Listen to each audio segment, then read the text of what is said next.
I live in what I would describe as a pretty standard apartment. The last one I lived in 2 years ago was very similar as well. The building had a few basic hallways and tons of units.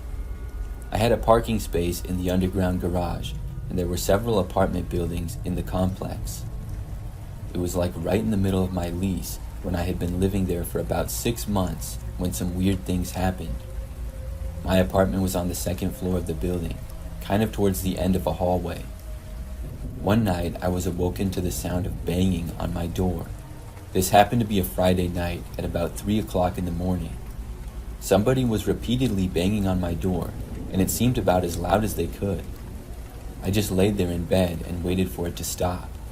But after it continued for about 10 seconds straight, I decided to get up. However, once I had made it out of my bedroom, the knocking finally stopped. I could hear somebody walking away down the hallway then. I went to the peephole and I looked out, but the person was gone.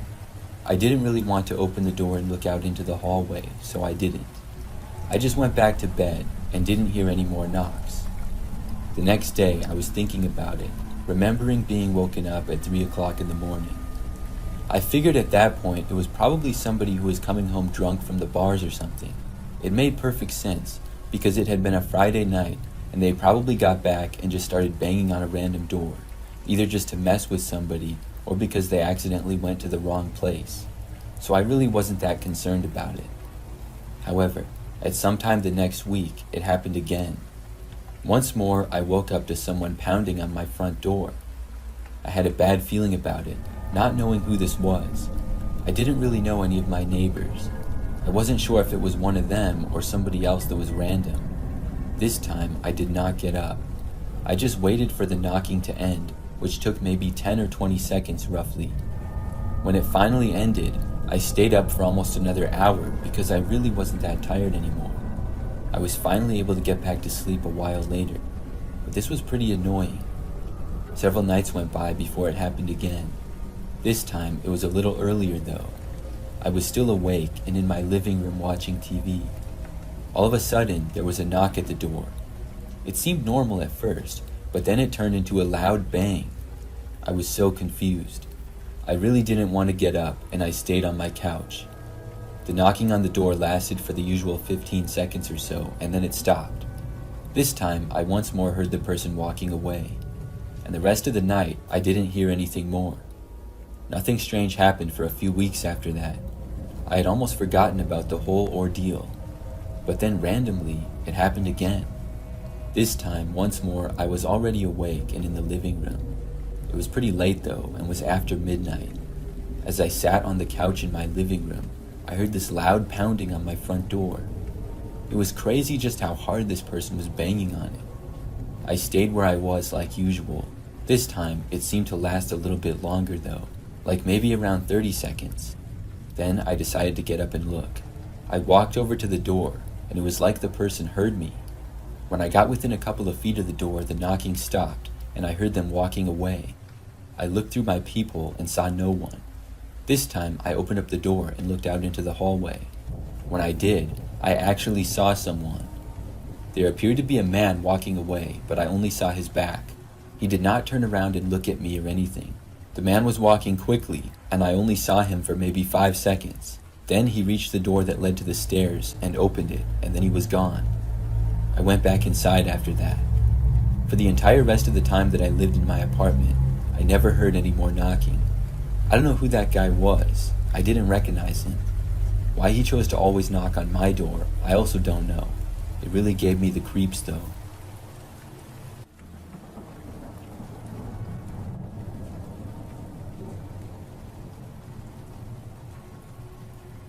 One of my first weekends in college, my newly acquired friends and I decided to go to a house party. We hung out in the dorms for a majority of the evening. Then, at around 10:30, we got dropped off at the address for the house party. It wasn't quite what we were expecting when we thought of a party, but there was enough people there for it to be a good time still. We also knew many people there, so that made it more fun also. The focal point of the party was downstairs in the basement, where there was loud music and drinking games being played.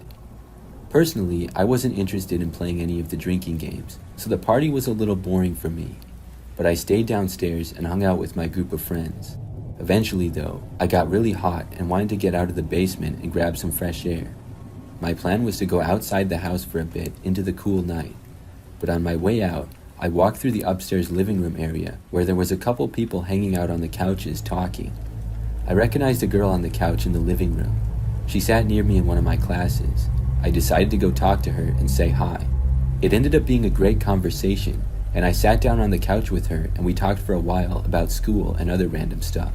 It was a refreshing break from the noise and action of the party going on downstairs in the basement. We had been talking for quite a while now when it came to my attention that a guy sitting on the other couch across the room was staring at me. He wasn't talking to anyone, and there was nobody really by him. He was just sitting and staring. I sneaked glances at this guy during my conversation, and every single time he was locked in on me. I was getting a little weirded out by his intense gaze, so I wrapped up the conversation with my classmate and decided to head back downstairs to my friends. I had reached the top of the stairs heading down into the basement when I felt a cold hand grasp firmly onto the back of my arm. It was the guy from the couch. With no introduction or hello, he simply stated, "Want to go outside and get some air?" It was an unfriendly voice, and I told him no and to please let go of my arm, and he was still grasping onto the back of it. He stared at me for a couple of seconds, and I was afraid he wasn't going to let go. Finally, he slowly released me, and I quickly went downstairs into the life of the party to join up with my friends. At this point, I was ready to go home, back to the dorms, but my friends were still playing games, so we stayed longer. I was scanning the basement looking for someone I knew when I saw the guy from upstairs again. He was standing in the corner of the basement, keeping to himself, and staring once again directly at me. I kept tabs on the creepy guy, making sure that I knew where he was so that I wouldn't get close to him for the rest of the night. I was relieved, to say the least, when one of my friends notified me that our ride was there and it was time to go. We said our goodbyes and piled into the back seat of our ride's car. As we pulled away from the house, I saw someone watching us through the front window, the curtains pulled open a bit and their head peeking through. It had to have been the guy who was staring at me all night. Thankfully, nobody followed us home that night. The next week in my class, I asked my friend if she knew who the guy was that had been sitting alone in the living room. She said she had no idea, but he had been sitting on the couch the whole night by himself, not associating with anyone. That guy had made my first party experience in college extremely creepy, and I watched out for him for the rest of my time at college, but I never saw him on campus or in any classes either.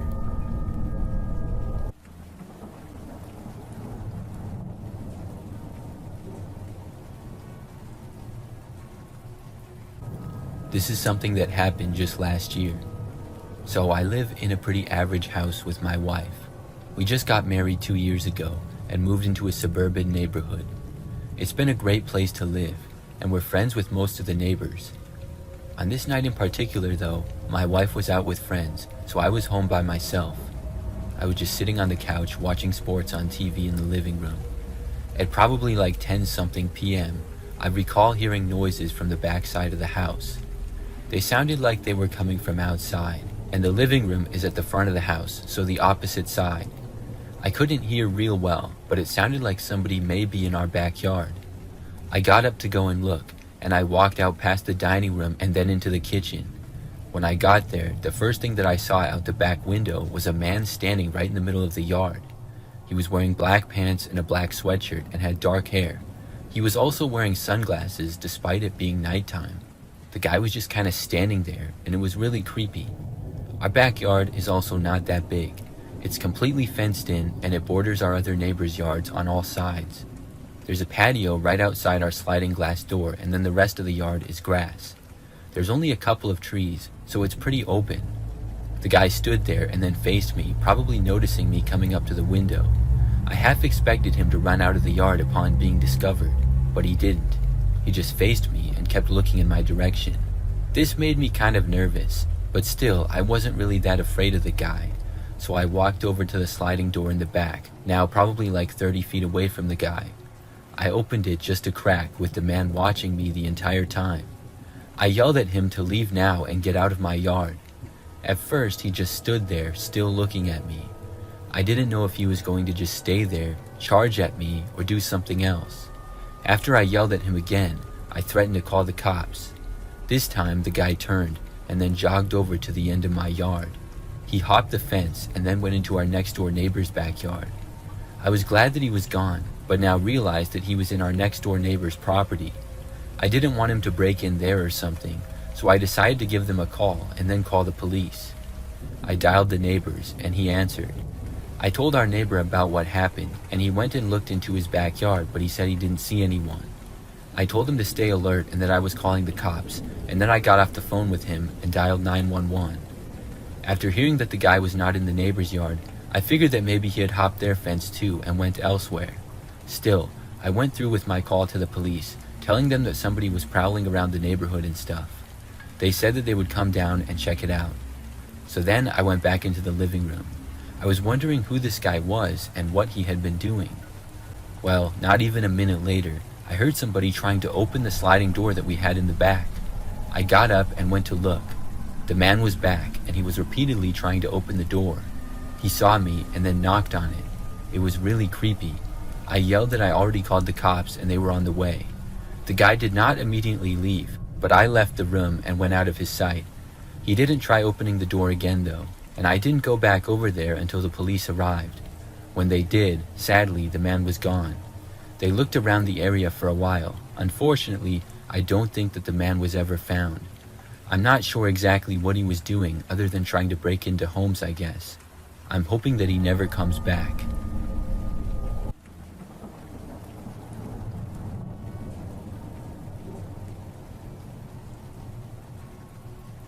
This happened when I was in high school. It was my sophomore year, and this was during the first semester. I remember that I was sitting in my history class, and we were just watching a documentary. That's what we did most of the time in that class. So right in the middle of it, the door to the classroom opened, and this random student walked in. She said my name, and she was holding what appeared to be a pass in her hand. So I got up from my desk and walked over to her. When I took the pass from her, it was for me to go to the library.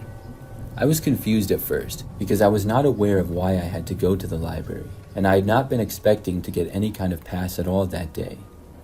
I showed the pass to my teacher, and then he said that I could go.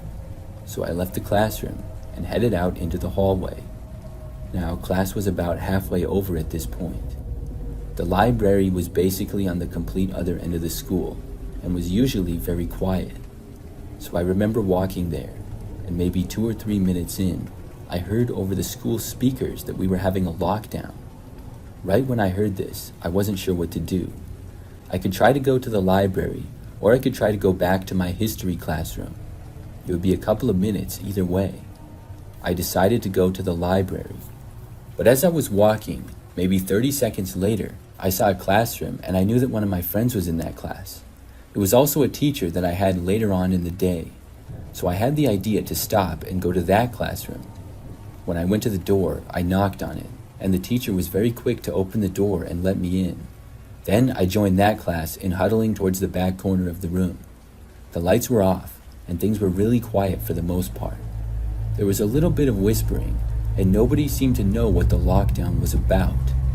However, about 15 minutes later, there was another knock on the classroom door.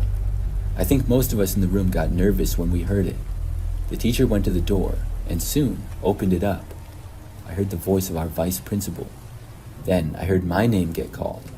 I was very surprised and confused. I got up and walked over to the teacher and vice principal, and she told me that I was not in trouble, but I had to go to the office. Now, at this point, even though I was told I wasn't in trouble, I was nervous. We went back to the offices where the principal was and stuff. Then, a very short time later, the lockdown was ended. When I went into the office, I was told some shocking news. Apparently, there was a man inside of the school who didn't work there, and he was the reasoning for the lockdown. But also, the pass that I got from the library was not real. The man somehow walked right into the school and was wearing somewhat professional clothing. I guess that he blended in, and most people must have just assumed that he was a sub or something. He found a kid walking down the hallway who was a teacher's aide, and asked her to deliver the pass to me. He had handwritten the note himself for me to go to the library. After the kid delivered it, the The man was waiting around the library for me. What his intentions were, I don't know. I was told about this and asked a bunch of other questions. Eventually, after almost an hour, I was picked up by my mother and brought home. The man had been caught by police after they found him near the library. I had never seen him before, and I had no idea what he was doing. But apparently, he must have seen me if he knew my name and stuff. It still gives me the creeps to think about.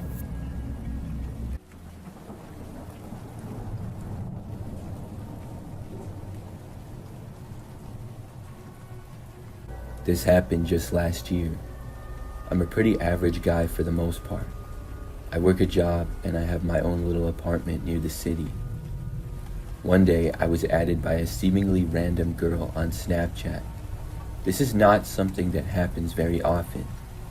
My first thought was actually that it was a bot account probably. Still, I was curious, so I decided to add the account back anyways. Well, within probably 20 minutes of adding it back, the account sent me a snap. It was a woman named Avery, and when I opened the snap, I saw a selfie from a good-looking blonde woman who appeared to be around my age. She said hi. I responded sending one back of myself and saying hi.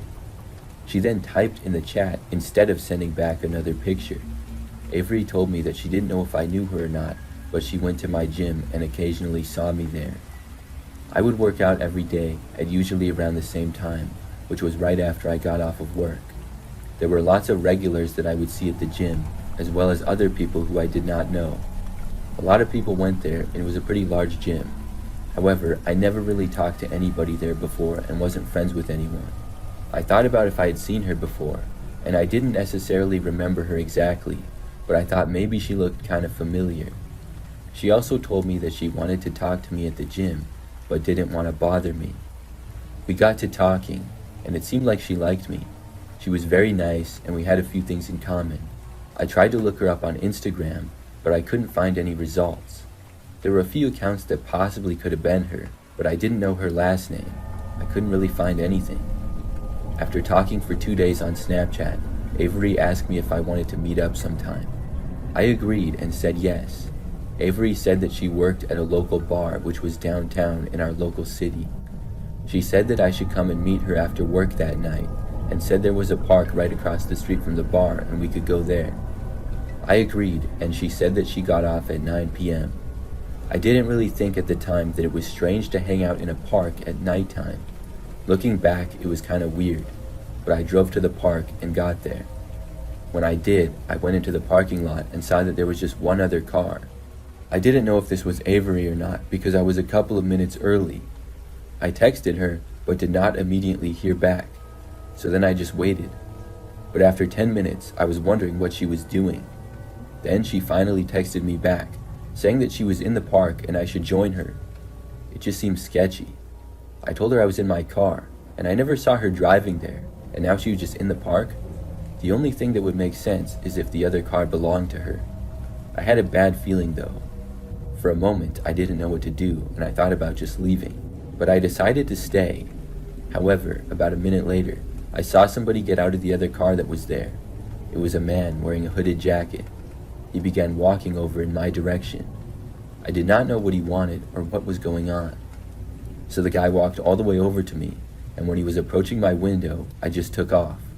I realized then that I had likely been catfished. After leaving, I blocked the account. I was frustrated by the whole thing, but at least I didn't get robbed or anything, or who knows what would have happened. Looking back, it was strange how she didn't give me any real clear information. I could not find a Facebook or Instagram for her, and she only sent me one picture of herself. It honestly seemed real, and I don't know how that was done, but I know for sure that I've been catfished. Hopefully nothing like this happens again.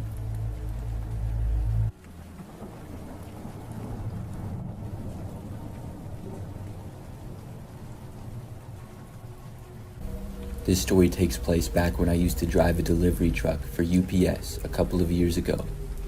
The house deliveries were normally pretty easy, but oftentimes I would have to enter apartment buildings as well. A lot of times there would be a desk receptionist and a mailbox area, and I could leave the package with them. Every so often though, I would have to bring the package directly to someone's door, especially if it couldn't fit in their mailbox. There was this one particular delivery where I had to bring a package up to someone's door. It was an older apartment building with no elevator, so I walked up the stairs with my package to the 4th floor and then went to the room number. I had thankfully found it on the directory down on the 1st floor. As I was setting the package down, the door opened, so I stood back up, deciding that I would just hand the person their package.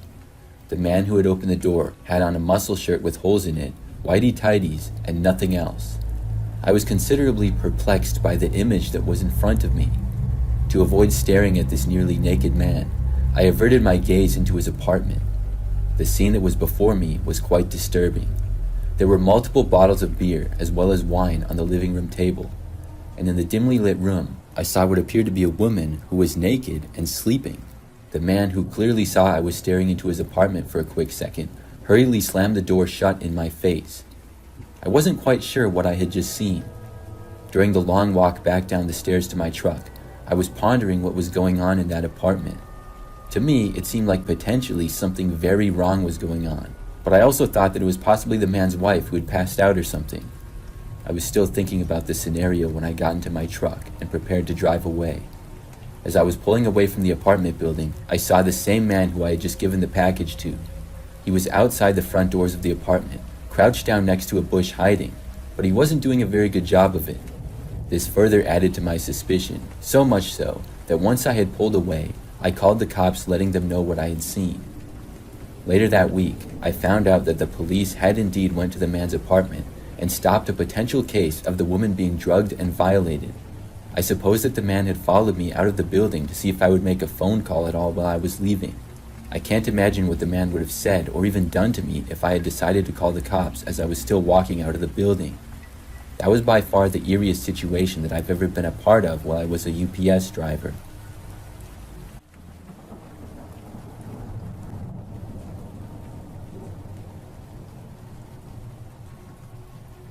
One night, I was out with some friends in a downtown area. We went to multiple bars and just enjoyed the night. I sort of lost track of time and also how much I had been drinking. So by the time I got back to my car, I realized that I was way too drunk to drive. I didn't want to spend money on a hotel or pay for an Uber back to the suburbs because it was a long drive and would have cost a ton of money. So I decided to sleep it off in my car until morning.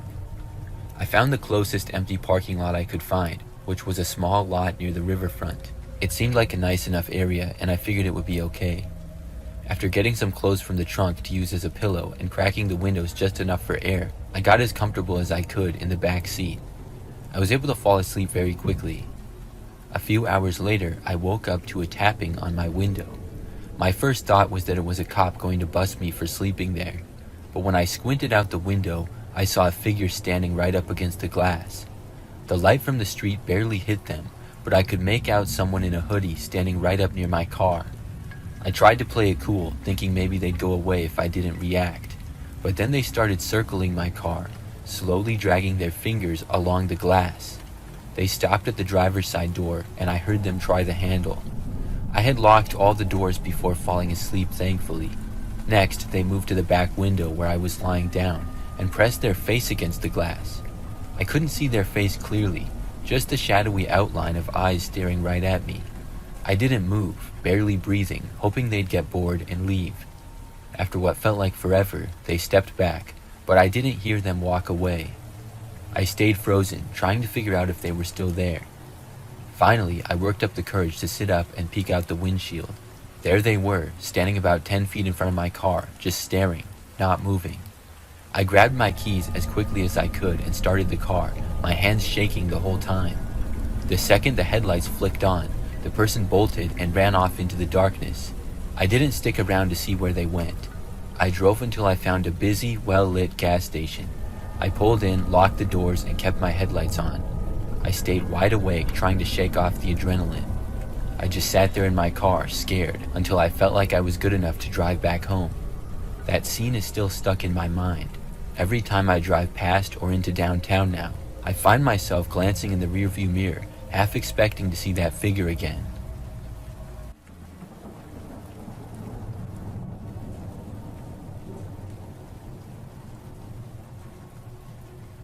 It It was about a year ago when my parents and sister went out of state for a sports tournament, and I was left alone in the house for 3 days. I'd never been home by myself for that long, and I thought it would be nice to have some peace and quiet. The first night went by without anything out of the ordinary. I watched a couple of movies, made some popcorn, and went to bed around midnight. I didn't think much of it when I woke up in the middle of the night with an uneasy feeling. It was not anything specific, just a weird sense that someone was watching me. I shrugged it off and went back to sleep. The next day, everything seemed fine. I spent most of the time inside, just relaxing and watching more movies. By the evening, the feeling started to creep up again, like there was someone there, even though I was alone. I checked the house to make sure that all the doors and windows were locked, and everything looked normal. I even walked around the yard for a bit to see if anybody was outside, but I didn't find anything. By the time the third night rolled around, I was starting to get a little jumpy. I woke up again between 2 and 3 a.m. and I heard footsteps outside.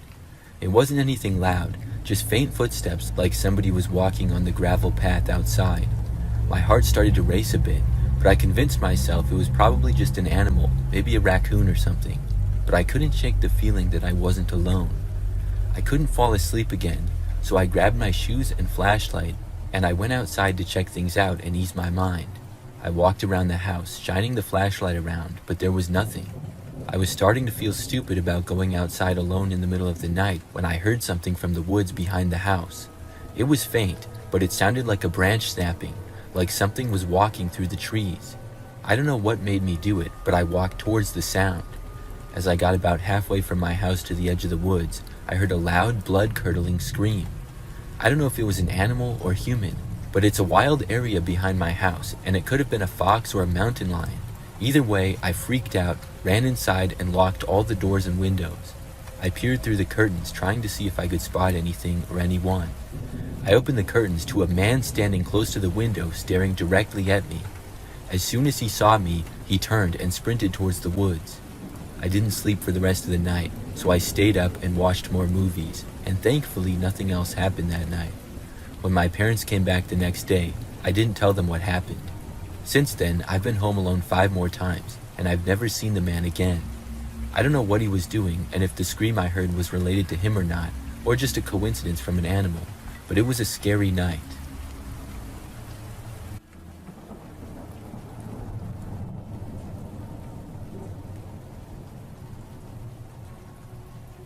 Back when I was in high school, I remember that my friends and I found this secret room inside of the school. The room wasn't actually hidden or anything, but it was a classroom that was no longer used. Now it was vacant and just stored a bunch of random stuff in it. You see, the school that I went to was pretty old, but it had been renovated several times. This caused the overall layout to be somewhat strange, and this classroom was in the corner of a normally quiet hallway. It was not in an area that would normally get a lot of foot traffic. My friend Michael was the one that originally found it. I'm not sure how, but I guess he must have just been curious and tried opening the door. Apparently the lock on the door didn't work, so it would just open. So Michael, me, and 2 other friends are the ones who knew about it. We had a bit of a friend group, and we went in, and it was interesting to see all the stuff in there. It had some things from over 10 years ago, such as old assignments from various teachers and old equipment. There were box TVs that were on those stands with wheels, and old whiteboards as well. The room also had desks scattered about, and tons of books. It was quite cluttered, and had carpeted floors as well. So my friends and I would occasionally go into the room and hang out before school, between classes, during lunch, or other random times. It was just our secret hangout spot for the friend group. We were certain that nobody knew we were in there, and we made sure that nobody was looking whenever we went in, which was pretty easy. So one day, in between classes, I went there with 3 other friends. It was right before our last class of the day. Michael had told us to meet there in our friend group chat. He wanted to talk about some plans to hang out and play basketball over the weekend. So I remember that everybody left to go to their classes, except for me and Michael, because we had a class together and it was really close by. We were still sitting at desks and talking when we heard this sound come over the school intercom. It was strange because I didn't know what it was about, but shortly after, we heard this announcement that the school was being locked down. In my time in high school to that point, we had never had a lockdown before. I didn't really know what the reason for it was, but I was a little bit nervous. Obviously, in a lockdown, you're supposed to go to the nearest classroom and nobody's allowed to be in the hallways. Michael and I thought about walking to our classroom, but then decided to just stay in the room that we were in. I mean, we were in a classroom after all, and nobody probably even knew that we were here. There had been lockdown drills at the school before, so we knew the basics of what you're supposed to do. Turn the lights out in the classroom and lock the door. There was a cover already over the small window in the door to this classroom, so whether the light was on or off, you really couldn't tell from the hallway. So we left it on, and then I went to try to lock the door. However, I remembered that the lock on the door seemed to be broken. I mean, that's how we were able to get in the room in the first place. We figured that wasn't a big deal though. So Michael and I just sat in random desks in the room, talked and went on our phones, and waited for the lockdown to be over. Neither of us had any idea as to what it was for. Other than us, things were very quiet. We texted some friends trying to figure out what was happening, but nobody seemed to know. Then, I would say about 15 minutes into the lockdown, we heard footsteps approaching in the hallway. I was sitting not too far away from the door, so I quickly got up and turned the light off, just in case it was visible at all from the outside. The footsteps continued to get closer, and Michael and I got really concerned. We probably weren't supposed to be in here in the first place, so whoever this was, if they came into the room, we had to hide. Very quickly, we decided to just find a hiding place. Now, there was so much junk in the room that it really wasn't too hard to find a hiding spot. Michael and I took about 10 seconds to get in our places. He went in the far corner of the room behind a cabinet, and I hid on the ground to the side of the desk. The classroom was also very dark, so it would not be obvious where we were. Then, just moments after hiding, the footsteps reached right outside of the door. The doorknob turned and the door opened. Then we heard somebody entering. I looked up from where I was. I saw this man walk in, but I couldn't really tell what he looked like because of how dark it was. I was confident that he couldn't see me though. When the guy got inside of the room, he closed the door quietly, then stood just inside of the entrance. After a few seconds, he took a few steps into the room.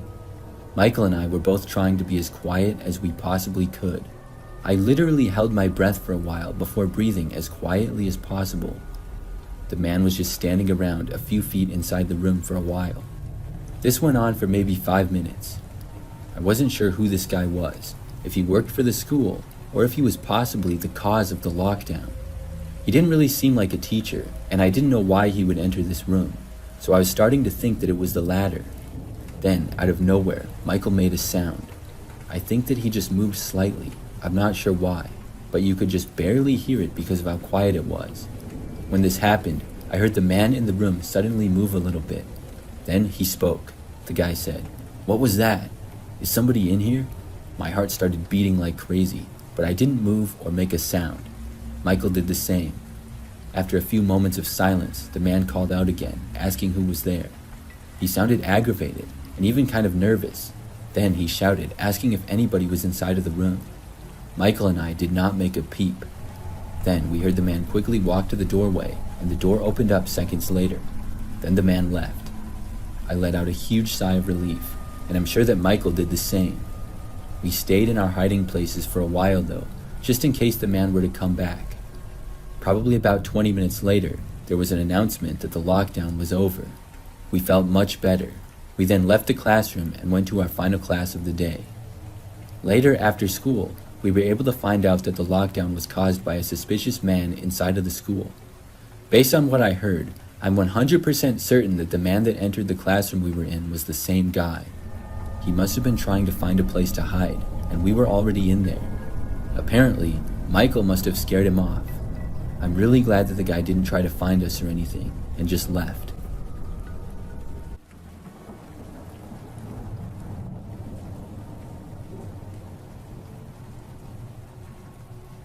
I used to live in this old apartment when I was younger. It was really an old house that was converted into a duplex, I guess. I had a kitchen, living room, bedroom, and bathroom. Then there was a staircase going down to a very small entryway and the door. The other side, I guess, had basically the same thing, but I didn't know who lived there or anything. So I lived in this apartment for several months.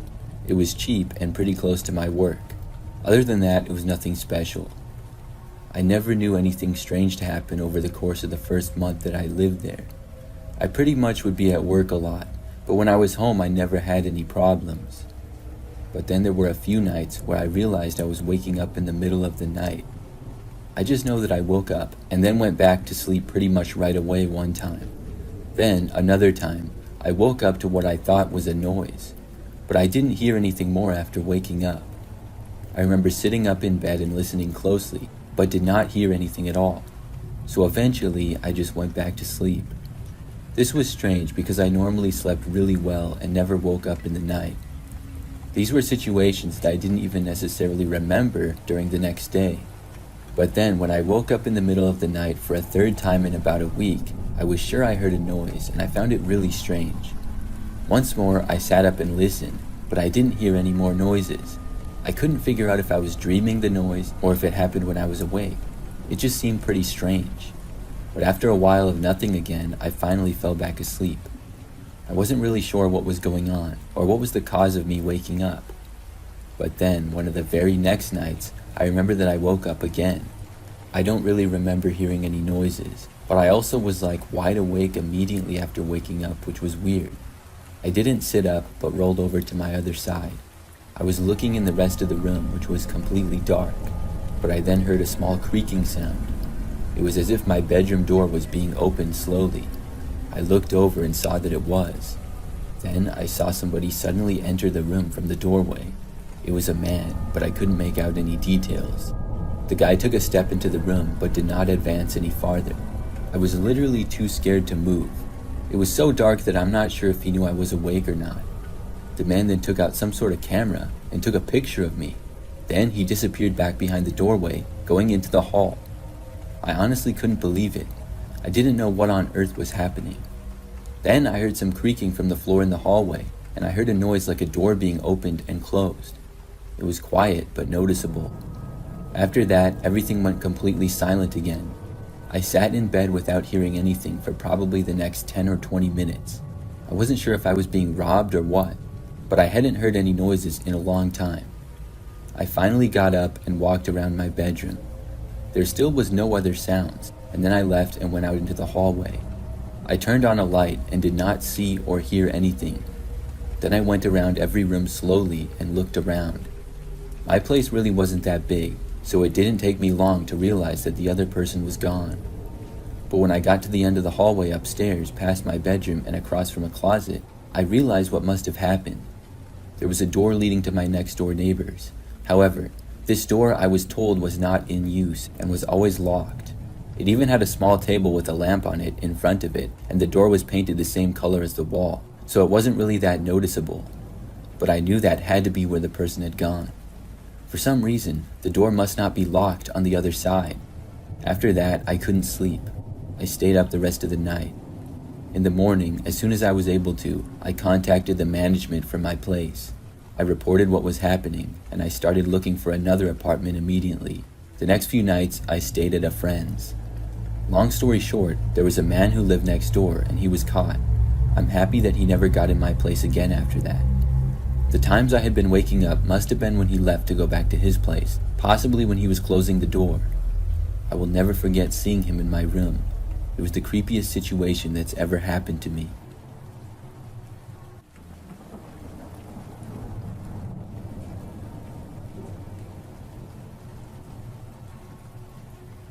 This happened many years ago in the fall. I live in a very small and rural community where everyone knows everyone. I had made plans to hunt on my grandmother's farm one evening. Given that I'm a smaller woman, I had asked my husband to go with me in case I killed something. Then he could help me with it. However, he could not go due to work obligations, so I ended up going by myself. I had hunted this property many times on my own before, and I know it like the back of my hand. My grandmother's farm consisted of corn bordering an alfalfa field along a river. I parked my car about a mile upriver from the fields, then began walking along the tree line towards the area where the deer had mostly been feeding. At the opposite end of the field, there's a large haystack where all the harvested alfalfa is stored. As I saw it coming into my field of view, I saw something unusual. Looking through my binoculars, I could see a very tall, large man walking briskly towards me from behind the haystack. I knew for a fact that I was supposed to be the only one hunting the farm that particular night, since I had just spoken to my grandmother about it. Something inside me told me that I needed to get out of the area as fast as I could. I initially tried to turn around and walk back down the trees to my Jeep. However, this guy was faster than me and quickly closing the gap. He was still several hundred yards from me though, so I decided to cross the river instead, but found that the river was too muddy and deep for me to safely cross. I thought my only option was to attempt to get a signal on my cell phone. When he walked across a small ditch and disappeared from my line of sight, I used it as an opportunity to quickly dart into the corn and hide. I could hear him walking closer and closer. I desperately tried to call my husband, but my phone still had no connection. By this point, the man was within 100 yards of me. I could hear him ripping corn out, stomping around and loudly cussing as he tried to find me. It was getting dark quickly, and I definitely did not want to be in the dark alone with this man. I watched him for a few minutes and was able to determine that he did not have a gun. After weighing my options, I decided to step out and see if I could de-escalate the situation so that I wouldn't be in the dark with this guy still looking for me. I stepped out of the corn, apologizing if I had ruined his hunt, and saying that I was on my way out. I made sure there was at least 80 yards of distance between us. His eyes locked with mine. It was obvious that there was something going on with this man. His clothes were absolutely filthy, stained with what appeared to be a mixture of dirt and sweat. His shirt was torn and had dried blood on it. He responded saying, "There you are," and he reached down and grabbed a massive stick. I stood my ground and grabbed my rifle from my back and pointed it at him. We looked at each other for a second when he began yelling. He was yelling stuff about how I had ruined his wife's hunt and to get off of his farm. He became so enraged he started making strange growling sounds and started spitting everywhere. I was running through the options in my head at this point when suddenly he started to lunge at me. I turned the safety off my rifle and loudly stated that I would shoot him if I had to. He froze in his tracks and just stared at me for about 30 seconds before dropping the stick. I told him I was sorry for ruining his hunt, but if he had turned and walked away that I could leave the property. I could see he was thinking about what to do next, but he finally agreed and began walking away towards the haystack. I was not about to turn my back to this man though. I watched until he walked away, and then I darted back into the corn. I thought back on how he said I had ruined his wife's hunt, but that did not make any sense since no one else should be hunting here tonight. I had a good view of the whole field, so I decided to observe him through my binoculars. I watched him walk back up towards the haystack and get into a small two-door white car. He quickly peeled out the lot by the haystack, and I was able to catch that the car had California license plates, but nothing more. I live nowhere near California. He took off down the road alone with no one else in the vehicle. I decided not to hunt that night and to just go home instead. I've never seen that man in my life, and neither had my husband based off the description I gave him. Like I said, we lived in a rural community and knew everyone who lived nearby. I called our local sheriff, and they came out to take a statement. I took them to the haystack where he was parked, and we found a knife laying on the ground. Nothing could really be done because I hadn't gotten the plate numbers or the name of the man. From that day on, I always took someone else with me when I went hunting.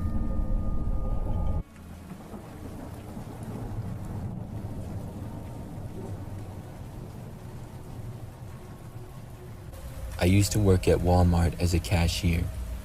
This was 20 years ago now. I'm a female, and I was 20 when this took place. I remember that I worked at a Walmart during college part-time for about 2 years. I was a cashier the entire time. My schedule would be pretty random, but usually I would work about 3 or 4 nights a week. If it was a weekday, the shift would typically be in the afternoon to the nighttime, and if it was a weekend, I would often work in the morning. So one time I was working at night and just ringing up one customer after another. I don't remember all the details that well with it being so long ago, but I do know that when my shift was almost over, this one guy came into my checkout lane. To be blunt, he was a total creep. I don't remember what he was buying, but one of the first things he said to me while checking out was that he had been watching me. He said that he always sees me working and stuff. I remember that he asked me out, and I said no. At first, he was trying to convince me and saying that I would have a good time going out with him and stuff. I really had no interest. He was at least 20 years older than me as well. I still said no, and finally I remember the guy walked off. But that was not the last that I saw of him. When I worked a few nights later, similar hours, the man came into my lane again. I remember as soon as I saw him, I had a bad feeling. The first thing he said to me was asking if I had changed my mind. I asked him about what, and he said about going out with him. I said it was still a no from me, and I was really beginning to be creeped out by him. He did leave though, and then I felt better. That very same night, I got off of work at about 10 o'clock. I left the store and got to my car, then I drove home. I lived alone in this little apartment building that was less than 10 minutes away from Walmart. After getting back home, I went inside, but probably like 10 minutes later, there was a knock on my door. When I went to look, I saw the same guy standing there. I was shocked and also really creeped out. I didn't know how this guy would know where I lived unless he followed me home. I didn't answer the door. He knocked and then waited for like another minute, and then he knocked again. This went on for several times. He was still knocking on my door after like 10 minutes. At that point, he started yelling, saying that he knew I was home. At one point, he even tried opening the door. When he continued to not leave, I called the police on him. I told them everything, that I suspected I was followed home, and that the guy wouldn't leave. He stayed there, and was still right outside my door when the police arrived. When they spoke with the man, he claimed that he was lost or something. That was obviously a lie. He ended up getting banned from my apartment building and was also banned from the Walmart as well. I'm really glad that I never saw the guy again after that.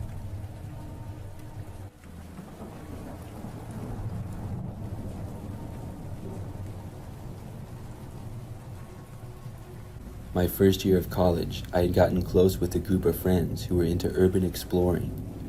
I had never done it before, but most of my friends enjoyed exploring old, abandoned buildings, and as long as it wasn't a place which seemed super dangerous, I would go. There was a perfect opportunity right on our campus for us to explore. An abandoned, rundown theater building that had been there for many years was finally getting demolished in a few months. My friends decided that they wanted to check it out before it was gone. The 5 of us who were going to explore that night left at midnight for the theater. We found some small back doors, and after a couple hard pushes on the door, it burst open and we had our way inside the theater. I have no idea what year this theater was built or when it was abandoned, but it was in pretty bad shape. There was a ton of junk everywhere. The audience area was filled with old theater props and other storage items, which is what most of us spent our time exploring. One of our friends, I'll call him Jake, had wandered over to the storage area. The stage had multiple gaping holes in it, and we warned Jake to be careful up there. Suddenly, we heard a loud cracking coming from the stage. We looked over to see that a large portion of the stage had caved in and fallen, taking Jake down with it. Racing over towards the edge of the stage, we were all relieved to see Jake standing up, brushing dust off himself, as he appeared uninjured. He had fallen about 10 feet, down into a hallway below the stage that had doors leading to multiple dressing rooms and storage rooms. Before we could even ask Jake if he was okay, we heard a loud banging echoing throughout the whole lower level of the theater, shaking the walls. We watched as a figure sprinted out into the hallway and out a door into the night outside the theater. I was freaked out and ready to call it a night, but the others wanted to explore the dressing rooms down the hallway. I followed the group and we checked room after room. Eventually, we opened a door leading into a room, and Jake was the first person to peek his head inside, and he turned around gagging. Shining our flashlights through the door of the room, it revealed a makeshift bedroom setup with a rickety old wooden bed and some chairs and other random items in the room. On the ground, there were remains of dead animals that could be seen, mostly squirrels and rabbits. The smell flowing from the room into the hallway was horrid, and we quickly closed the door and we finally all agreed on heading back home for the night. We left through the back door, the same way we had seen the figure run earlier, and could see their footsteps in the snow retreating away from the theater. I'm sure they were hiding out there somewhere waiting for us to leave the theater. The old theater got demolished a couple of months later. I wonder to this day if that critter-eating dweller had moved on to somewhere else nearby or on the college campus.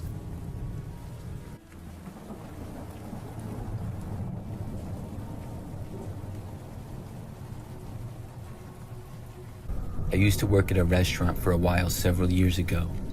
During this time, I had my own little apartment in the city. I worked at a restaurant that was just a few blocks away from my place, so I used to walk to and from work just about every time. The city was pretty busy during the day, but could get really quiet at night. I never really felt unsafe walking home, but it did seem a little bit spooky sometimes. Well, one evening I worked at the restaurant, and I ended up getting off really late at night. It was probably close to midnight. I had walked to work, so I was on my way back. It took about 10 minutes to complete the walk usually. When I left, it was a really quiet evening.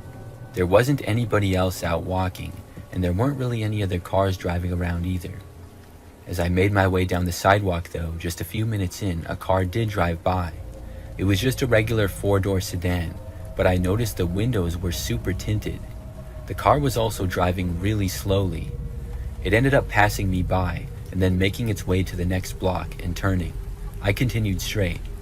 But just a few minutes later, I saw the car coming back from the other way. It went down the street really slowly again. This was kind of weird, but it didn't stop or anything, and then just kept going. After that, I soon turned. Now I was headed away from the rest of the city and to a quieter area where my apartment was. I passed by a few city houses, and it was much darker over there. After walking down those sidewalks, I had almost arrived at my apartment complex. I was coming up on it, and it was a pretty large building with quite a few floors. There was also another one next to it, and there was a fairly large parking lot attached to it as well. So as I was walking down the sidewalk and approaching the apartment property, I heard a car driving. I looked back and noticed the same car slowly driving up beside me again. It once more passed me by, but then entered the apartment parking lot. I found this strange. I didn't recognize the car and had never seen it before. I found this to be really suspicious, but I hoped that I was just being paranoid. I kept walking, and the car parked pretty close to the building. When I started heading up for the front door, I heard the car door start to open. I decided at that point that I wanted to enter through the back door instead of the front. There was a back door that was used far less, so instead of walking to the front door, I took a right and made my way along the side of the building. I heard footsteps of whoever it was who had left the car approaching the building. I looked over my shoulder and saw a man wearing a jacket with a hood, and he soon went out of my sight as I went around the corner of the building. I wasn't sure if the man lived there, but it just felt suspicious to me. So I went along the side of the building and was soon behind it. There was an area of grassy space between mine and the other apartment building. So when I got around the corner to where I was, I saw on the other side the same man. He was coming around the other corner. It was like he knew I was going to the back, so he took the other side to get there. In an instant, I turned around and went back to where I had come from. I didn't waste any time, and I literally sprinted all the way back to the front of the building. When I got there, I went to the front door, used my key fob as fast as I could, and went inside. Then I shut the door behind me and started going down the hallway. As soon as I had turned around to walk down the hallway though, I heard somebody reach the door. I turned around and saw the guy trying to get in. He knocked on the door a few times, but I ignored it. Then I took the elevator up to my floor and went to my unit. I'm certain that the man was after me, but I don't know why. I fortunately did have a car, I just didn't use it much, so I drove myself to and from work for a while after that. Luckily, I never saw that man again.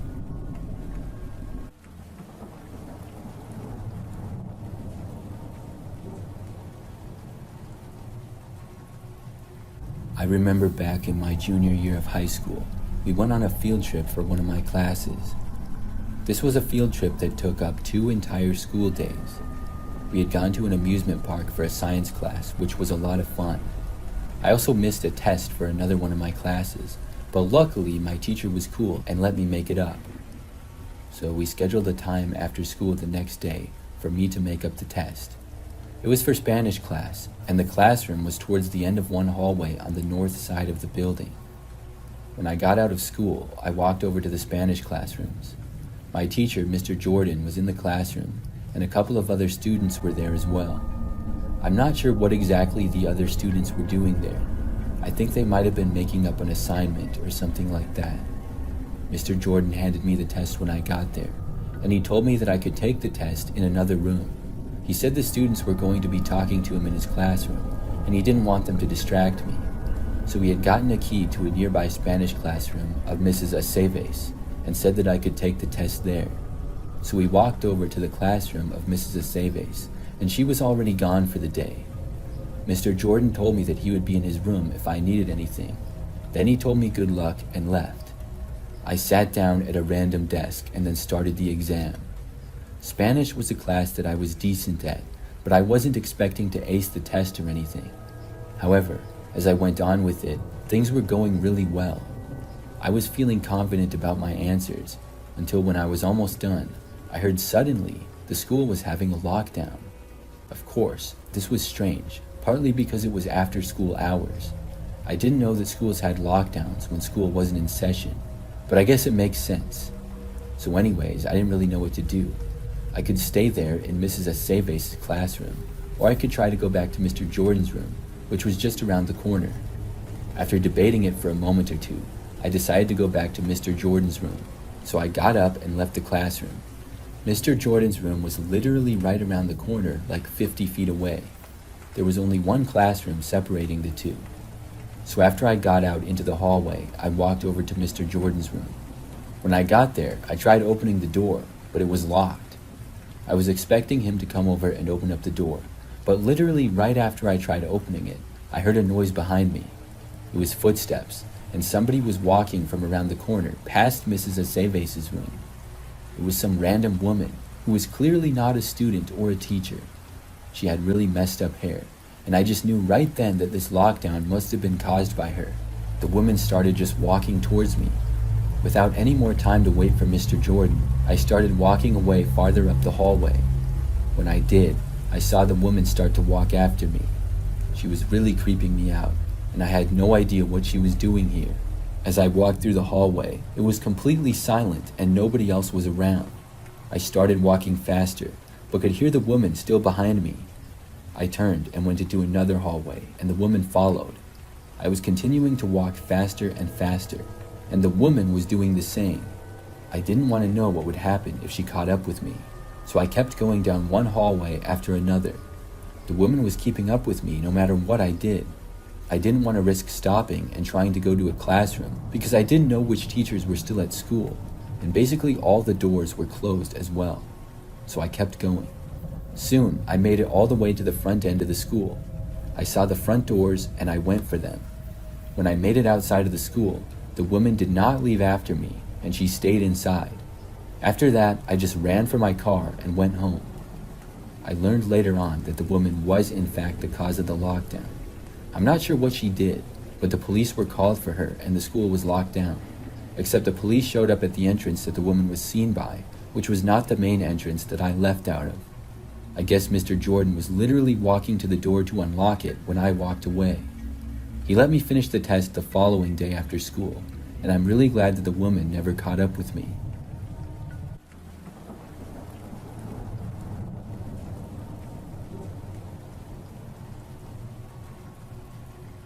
One night, I was riding alone on the subway, taking a late train home from work. It was around 11 p.m., and the car was nearly empty.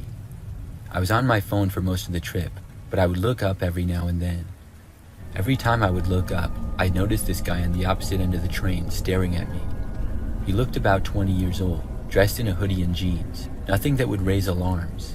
His face was neutral, but there was something in the way he was looking at me that sent a chill down my spine. It was like he was trying to be casual, but I could feel the intensity in his stare. I put my phone away and gripped my bag tightly. I didn't want to seem too obvious, but I could sense his eyes still on me. I wanted to get off the train, but I hesitated. My stop was coming up, and I needed to see if he was getting off too. The train slowed and the doors opened, and I took a moment to breathe. I sat there a little longer than necessary, seeing if he would get off at my stop. He didn't move, and eventually I had to stand up and leave the train before the doors closed. As soon as I had got off, he had jumped up out of his seat and made it out just before the doors closed, as if he had suddenly remembered that this was his stop. He had gotten off at the end of the train closest to the exit to the station, so he was ahead of me now, walking towards the exit stairs. I kept my distance, moving deliberately slow, hoping to keep an eye on him. He seemed to mirror my movements, slowing down, stretching, pretending to look around. I knew he wanted me to pass him, so that he could be the one following me. I decided I couldn't be trapped in that long, empty subway tunnel with him, so I quickened my pace and moved past him, making sure to keep a safe distance. He followed right after, maintaining that calculated distance. When we reached the top of the stairs, I walked towards the turnstile, my mind racing. There were some subway employees around, but once I stepped outside, it would be just him and me on the street, and I didn't want him to know where I lived. I had to think fast, and I just decided to try something. Suddenly, I stopped and turned to face him directly, staring right at him. He halted too, his expression shifting to one of frightened innocence as he looked up at the ceiling. He turned and headed back down the other set of stairs, the ones that led away from me. I stood there, my heart pounding, watching him go. Just before he disappeared onto the platform, he looked back at me. The mask had dropped, and his expression was pure malice. It sent chills down my spine. He had been sizing me up, and now he looked at me with contempt. It was like I had thwarted his plans, and he hated me for it. Finally, when he was out of sight, I made my way up the exit stairs, and I hurried home. I checked to make sure that I wasn't followed, and I was able to make it back.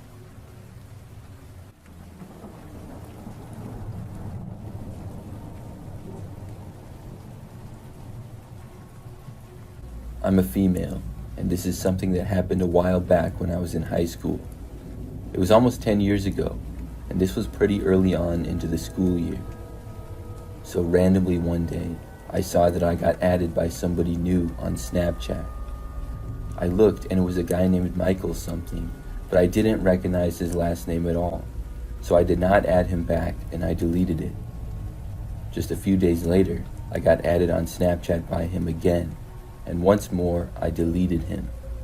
However, probably just a few days after the second time that I deleted the guy, I realized that he was actually in one of my classes and went to my school. I had never talked to him before, and he sat in the back middle of one of my classes while I sat towards the front and one side. So I would never really notice him much, but I did recognize him. He was a new student in the school, and prior to that class, I had never seen him before. Well, he added me again for a third time. This time, I decided to add him back, just because I knew that he went to my school now and that he was new. I still did not know anything about him other than that. I was surprised though that he kept adding me, even after I would not add him back. Well, finally adding him was something that I would quickly regret. I think it was the very next day, early on in the school day, and he sent me a picture of himself. It was just a basic selfie pretty much, with no words. I responded sending one back, but he then sent me like 5 random pictures. We were both in different classes at the time. Some he took of other students, and others were just of the floor and whatever. I opened them up and did not reply because it seemed kind of weird. Later on in the day, we had the class that we were in together. This teacher did not like it when students would be on their phone during class, so I did not go on my phone at all during the class until the very end when we were done and all waiting for the bell to ring. When I did, I saw that there were tons of notifications on Snapchat from this Michael guy. I looked, and he literally sent me at least 20 pictures. I opened them all, quickly going from one to the next. They were all pictures of me that he took from where he was sitting. I found this pretty creepy. After opening them all and not responding, I decided to confront him in person. The bell rang at that point, but I caught up to him outside of the classroom in the hallway. I asked him why he had taken so many pictures of me in class. He just stood there not saying anything. I told him I thought it was really weird, and I was going to tell him not to do it again, but before I could, he just turned and ran away. It was very strange. Michael was now seeming like sort of a creep to me, and I decided to delete him on Snapchat, so I did. A few days went by, and I saw him in class, but didn't talk to him or anything. Then he added me on Snapchat again for a 4th time. This time, I blocked him. I really wanted nothing to do with the guy. Well, that very same day, I left school when it was over. I drove to and from school and had a car during this time. I remember that I left school, and when I was on my way home, I noticed that Michael was driving behind me. I had never noticed this before and was immediately suspicious. When I made it about halfway home, he was still behind me. I didn't think that he lived near me, and I figured that based on his previous behavior, he was possibly following me. When I had made it almost all the way home, he was still there, and after making it less than a mile from my house, I did not want to go any further, so I pulled over to the side of the street. Michael slowed down in his car but did not pull over. He ultimately drove past me and kept going. Then I went home. I didn't really know what to do about this whole deal. Over the next few days, I noticed Michael in class and I completely ignored him. Luckily, he didn't try talking to me or anything. He also did not add me again on Snapchat or try following me home.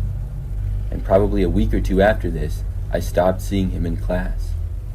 Eventually, I asked around, and I found out that he apparently changed schools or something. I'm glad that he did. That whole situation is something that I would like to forget.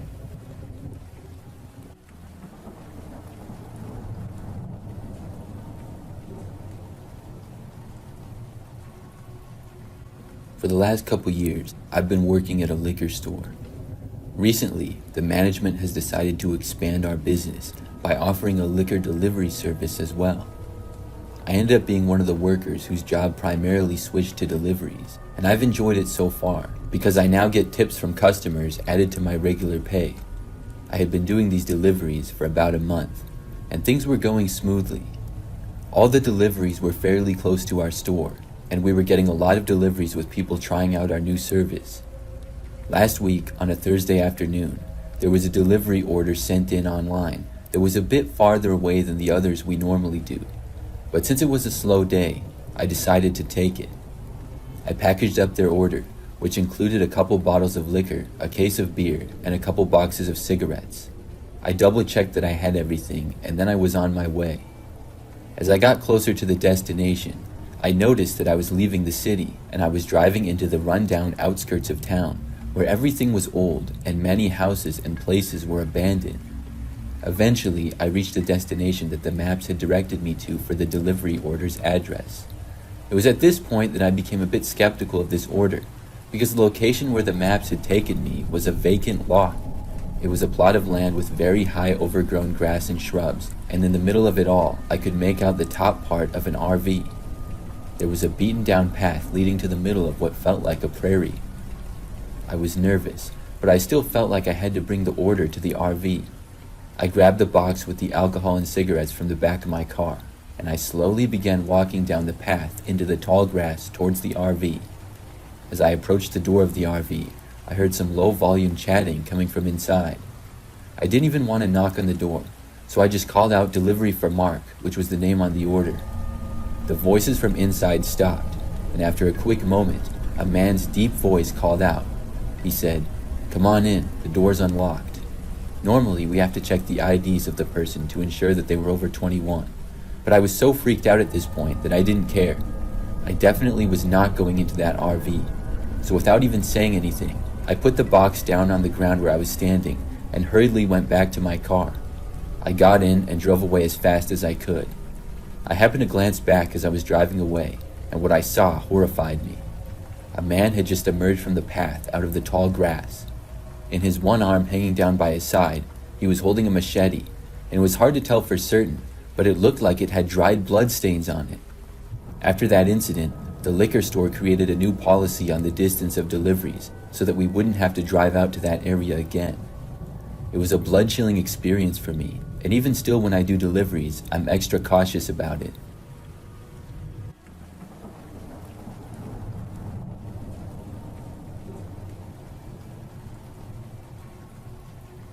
Many years ago, I used to live in this crappy apartment by myself. I had a 1-bedroom, 1-bathroom unit on the second floor of the building. During the time of this event, I'd been living there for over a year. So one night, I was by myself, and I had been home for several hours. It was about 9 o'clock at night or so, and I was hanging out in the living room. I remember that I kept hearing the sound of somebody walking down the hallway. Like I said, the apartment was not the nicest, and it was kind of old. So the walls were pretty thin, and you could hear whenever somebody walked down the hallway. But it wasn't a big problem, because the building was usually pretty quiet, and there were maybe 10 or 12 units total on my floor. So it didn't happen very often where people would walk by. But I seemingly heard somebody walk back and forth down the hallway about 10 times in the span of like 5 or 10 minutes. After hearing this person walk by, I got curious as to what was going on. I got up and walked over to my door, and then looked out of the peephole. After looking out for maybe 10 seconds, I heard footsteps. Then I saw a man walk down the hallway right past my door. He was kind of tall, thin, and had sort of long hair, and I didn't recognize him as anybody who lived there, but I figured that he probably did. After walking past my door, he went down the hallway. I kept watching for a little bit, and then I started to walk away. But I heard the footsteps then coming back, like he turned around. So I walked back over to the door and looked out of it again. This time, the man started walking by again, but right as he got even with my door, he suddenly stopped, and then he turned his head and looked directly at my door. It was like he could see me, and I quickly moved back. It was really creepy. The guy started standing there right in front of my door. I did not go back to look. Instead, I went back into the living room. But a short time later, I heard a knocking on my door. I had a bad feeling about it, knowing that it was the strange guy who was walking up and down the hallways. Obviously, I had no clue what he wanted, but I also didn't want to know. So I did not get up and go answer the door, but he continued to knock. He would knock for a few seconds, stop, and then knock again. This went on for several minutes. I got annoyed, and I eventually got up and went to look again. When I did, I saw this guy still standing there on the other side. He started knocking, seemingly louder than before, now pounding on the door with his fists. Then he actually tried opening my door. It was locked, but I moved away again, hoping that he wouldn't be able to somehow get inside. He kept alternating between pounding on the door and trying to open it. After this went on for a while, I heard the sound of someone else's voice in the hallway. I recognized it as my neighbor Jerry, who lived across the hall and to the right. The guy stopped banging on my door, and I heard the two of them talking. Then, all of a sudden, I heard some shouting and what seemed like an altercation. I went over to the door, and this time, I opened it. I saw Jerry laying on the ground, and just barely saw the other guy sprinting to the end of the hallway and then leave. I went over to Jerry and asked if he was okay. Jerry said that the guy had punched him in the face and attacked him. I went and called the police, and then Jerry and I waited for them. Jerry was fine, but he said that he had wanted to see what all the racket was about because he heard the guy knocking on someone's door. He went out and questioned the guy, and he said at that point the guy just attacked him. The police looked around, but the guy had left the building. After that, the man did not return. I don't know why he was trying to get into my apartment or what he was even doing there. I feel bad that Jerry got beat up, but I'm glad that he was okay. The whole thing was very strange.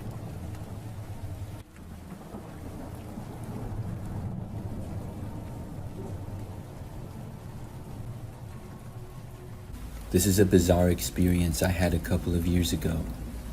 During this particular time, I was looking for a new apartment.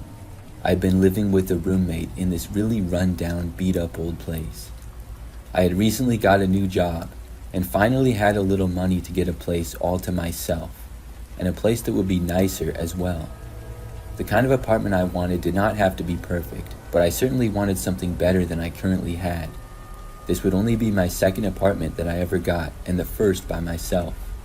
I was excited about it and looked online for the new place. I was still pretty new to living in this general area and had moved there from another state when I got my apartment with the roommate.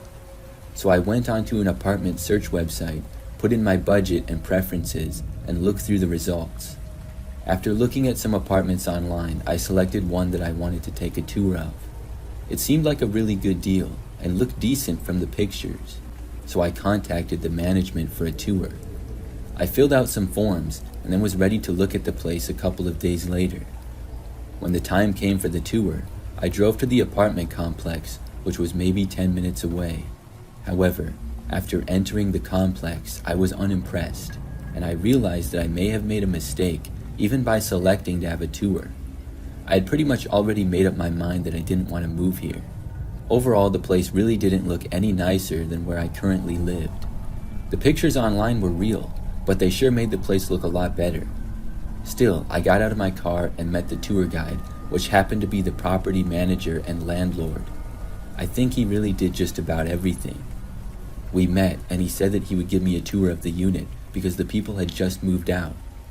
So I went inside with him, and the apartment building smelled old and musty. Inside the place, the carpet was old and beat up, and there was a spider web with a spider in it in one of the cupboards. The guy was talking really good about the place, as if it was super nice. He mentioned that he lived in the unit next door, and we would be neighbors. I was nice and stayed there for the whole tour. When it was over, the guy asked me if I would take the apartment. I said that I had to look at others first, but would let him know if I wanted it. He did the old salesman technique, saying that he had a bunch of other people interested in the unit, and he even said that he had it on hold from them so that I could tour the place. I didn't know if that was true or not, but I knew he was trying to pressure me. He said he had rearranged things so that I could take the tour, so he hoped that I would take the place. I told him that I could not agree to it right now, and if he had to give the apartment to somebody else, so be it, but I had to look at some other ones. The guy seemed disappointed, but then we said our goodbyes and I left. So after this, I knew I wasn't going to move there, and I went home and continued my search. I decided to raise my budget and realized that I could actually afford something a lot nicer than that dump. The next day, I received a call from the landlord of the apartment I had just looked at. I answered, and he asked me if I was going to take the place. I told him that I decided I was not going to be taking it and would look elsewhere. The man sounded very upset. He said that he had it on hold for me and claimed that he lost other renters because of it. I told him I didn't know that, but I never made a promise that I was going to move there, and I wasn't going to do it. After that, the man continued talking and said that he could possibly lower the rent for me. I still said I wasn't interested. I honestly had no desire to live there, even if it was free, especially knowing that this guy would be my next door neighbor if I did. The guy asked me why I didn't want to move in. I found it strange that he was still talking to me about this. I didn't want to talk to the guy anymore, so I told him that I was just going to look in another area, and then I said bye and hung up. The whole thing was very strange. It was pretty unprofessional, to be honest, but it would get more unprofessional. So that evening, the guy called me again. I don't remember the exact time, but I think it was around 7 p.m. or so. It was really strange. I couldn't imagine what he could possibly want. I didn't answer it, and when the ringing ended, he did not leave a message or anything. The next morning, when I woke up, I noticed that my phone had actually been called another time. He had called in the middle of the night at like 2 a.m. I was hoping that this was just an accident, but this time he did leave a message. When I played it, he simply said that he was trying to get a hold of me and to call him back. I didn't want to, so I blocked his number. I thought that was the end of it, and I would never see him again or hear from him again.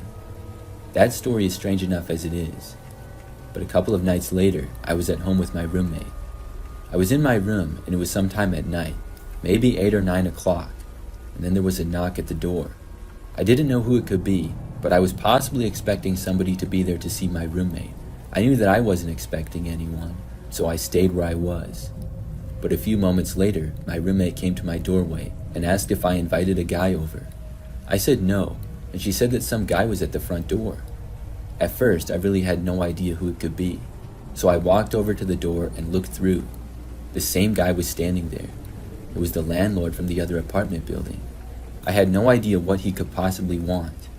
As I was standing there, he knocked again. I shouted from the other side, asking what he wanted. He asked if he could come inside, and I said no. He then said that he would only come inside for a minute. I said that if he didn't leave now, I was going to call the police. The man finally cursed at me, kicked at the door, and then stormed off. And after that, he luckily did not come back. I still don't know why that guy kept bothering me. I figured that he got my address on the forms that I had to fill out to look at his apartment. I wish that I never looked at that place at all. I ended up getting a much nicer place a short time later, and have been living there since.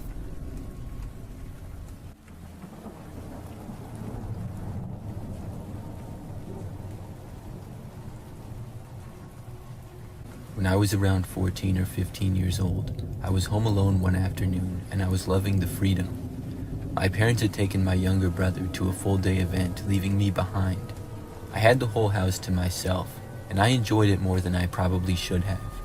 I'd only been left home a handful of times before, and I was used to having my family around, so this felt like a small taste of independence.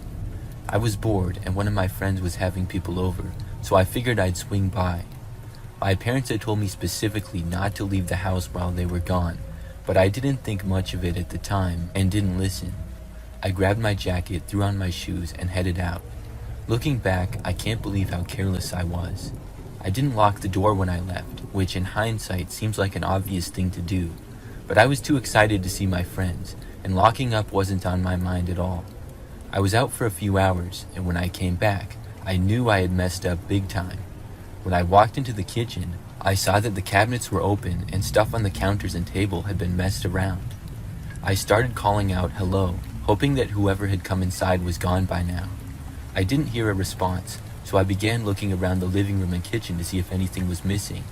Just as I was about to head upstairs to check, the home phone rang, an unknown number calling. I stared at the screen for a second, unsure whether to pick up.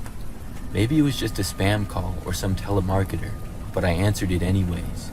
On the other end of the phone was just deep, heavy breathing. After a few seconds of breathing, I said, "Hello? Who's this?" Once again, I asked who was on the other end, and in the middle of my sentence, I was cut off by the voice on the other end, which said, "I'm in the house." I tried to play it off, hoping that it was just a prank call, but I responded by lying and saying that I was home with my family and there wasn't anybody in the house. The voice on the other end responded and said, "We both know that's a lie," then abruptly hung up the phone. Next, I heard a quiet creaking from upstairs. I once again yelled out hello, and I heard whoever was upstairs pick up the pace. The footsteps ran down the hallway towards the stairs that I was standing near. I was worried that they were coming for me now, and I went through the back door and bolted towards the woods behind the house. I knew that I had to get as far away as possible. I didn't stop running until I got to a neighbor's house who let me use their phone to call the cops. When the police arrived, they found the door wide open, just like I'd left it when I ran. They didn't find anyone in the house, but they did tell me that it seemed like someone had been there, obviously. So whoever it was who had broken into my house and potentially wanted to hurt me got away. I refused to be left home alone for many years after that day.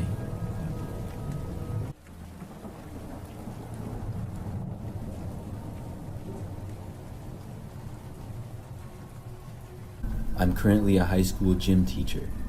This is something that happened just last school year. One day, I was preparing for a class that I was about to teach. In the class, we were going to be using the high school gymnasium and doing some activities.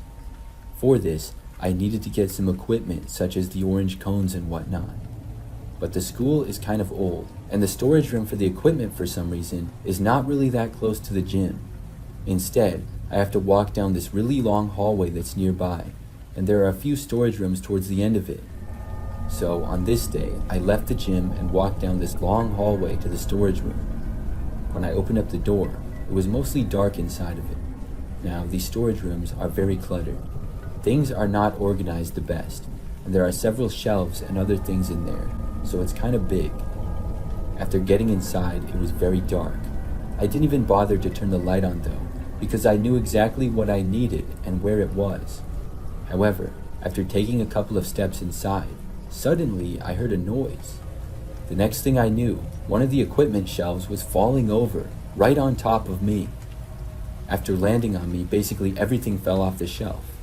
I was fine, but I was knocked down and covered in random stuff. It all happened so fast, but I knew that somebody was in here and had pushed over that shelf. It was not something that would just fall over on its own. I pushed the junk off of me and looked around. I heard somebody moving away, but didn't see who was in there. I got up to my feet and was about to go back out of the room into the hallway. But when I did, I heard another voice and turned and just barely saw what looked like a man. He moved out of view really quickly, and then he started to push over another shelf. I was able to get out of the room just before the other shelf came crashing down. When I left, I heard the guy going to leave as well. As I was walking away, I saw the door open and just barely saw this guy coming out of the room. I knew that he didn't work at the school. This was also no student. I then sprinted down the hall and ran back into the gym. When I got there, I took out my phone and reported the incident. The police were called and the school was put into a lockdown. For the lockdown, I went to an otherwise vacant classroom that was really close to the gym. This classroom did not belong to any teacher in particular and was used for gym classes as well as sports teams. So when I went inside there, I was all by myself and I locked the door. As I was inside, maybe 5 minutes later, there was a banging on the door. I had a bad feeling about it. I walked over and removed the window cover to look and see who was there. I saw the same man. As soon as he saw me, he tried opening the locked door. Then he started banging on it again. It was like he was trying to break the door with how hard he was pounding on it. But luckily, the school's doors were very strong. I just went back over to my desk and reported where the guy was. I hoped that he would leave me alone, but I also wanted him to get caught. He continued to bang on the door for a good 2 or 3 minutes. Then the police arrived. They were able to get the man and leave the school with him. I'm not sure how he got in. He had been hiding in that storage room for a while though, possibly as long as a day. I still can't believe that he pushed the shelf over onto me, and I'm glad that I'm okay. Every time I go to those storage rooms though, I still get worried that somebody will be hiding in there.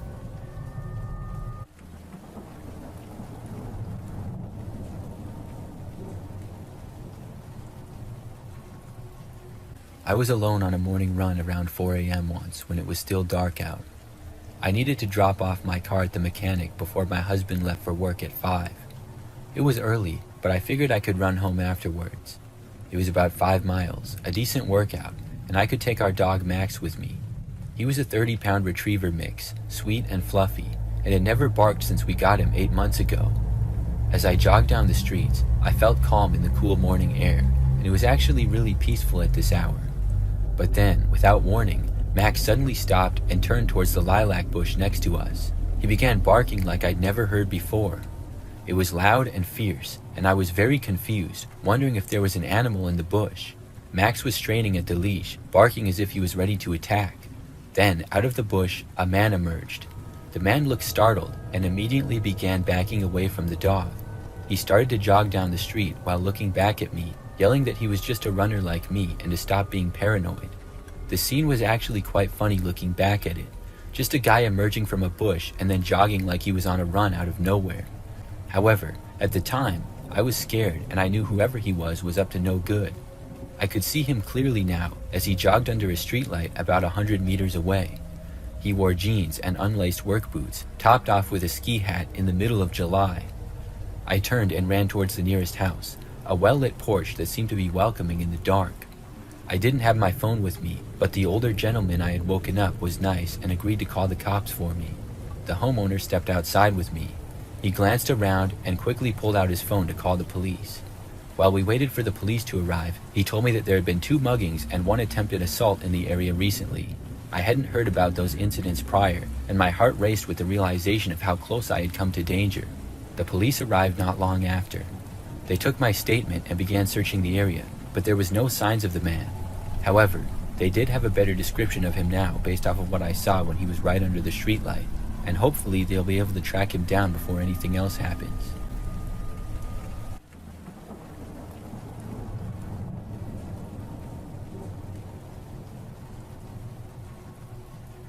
I had one of the most scary experiences of my life just last year.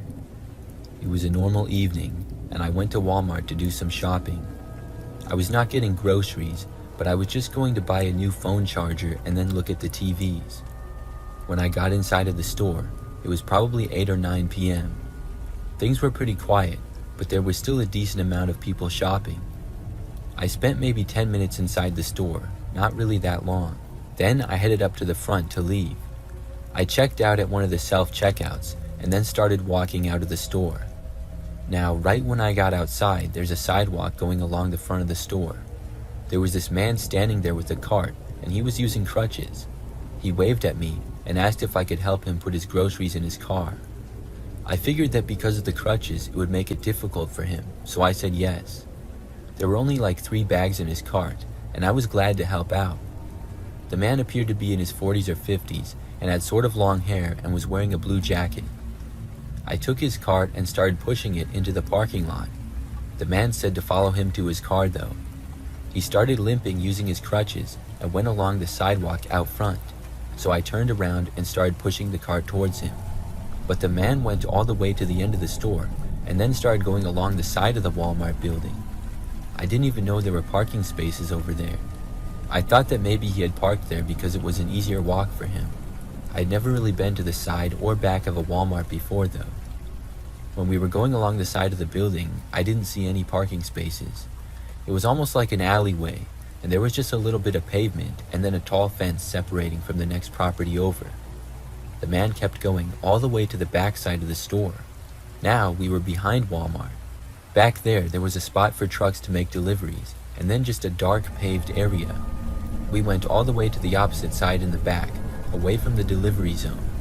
There, I saw a single SUV parked. I was just thinking, why on earth did this guy park back here? Especially with him being in crutches. He didn't say anything, and I was just walking very slowly behind him, pushing his cart. Finally, he headed to the SUV. His car wasn't even parked in a space at all. There were no spaces back there. Then the man went over and opened up the back door. He told me to put the groceries in there, and then he said for me to get inside the car as well. I stopped and asked him why. The man told me to just do it and said that we were going to go for a ride. I had a terrible feeling. I was just standing there about 5 feet from the car, holding the bags of groceries. The man then yelled at me to get in, and I said no. Then I noticed somebody start to come out of the back of the SUV. There was another man, and as an instinct, I moved away. That's when the man with the crutches dropped one of them, and then he held the other crutch up like he was going to use it as a weapon. I realized that he wasn't even injured. He had been faking the whole time. This was all a trap. He was blocking my way to get around the building the way that we had come, so I just took off running in the other direction.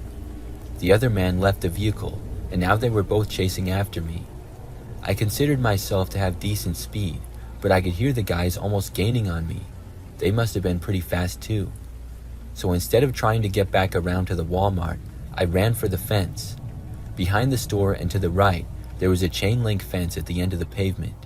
On the other side of the fence appeared to be some grass and various trees and bushes. Then there was a sidewalk and a road. I ran straight for the fence, and when I got to it, I jumped up and grabbed the top of it. I had one shot to get myself over, and luckily I succeeded.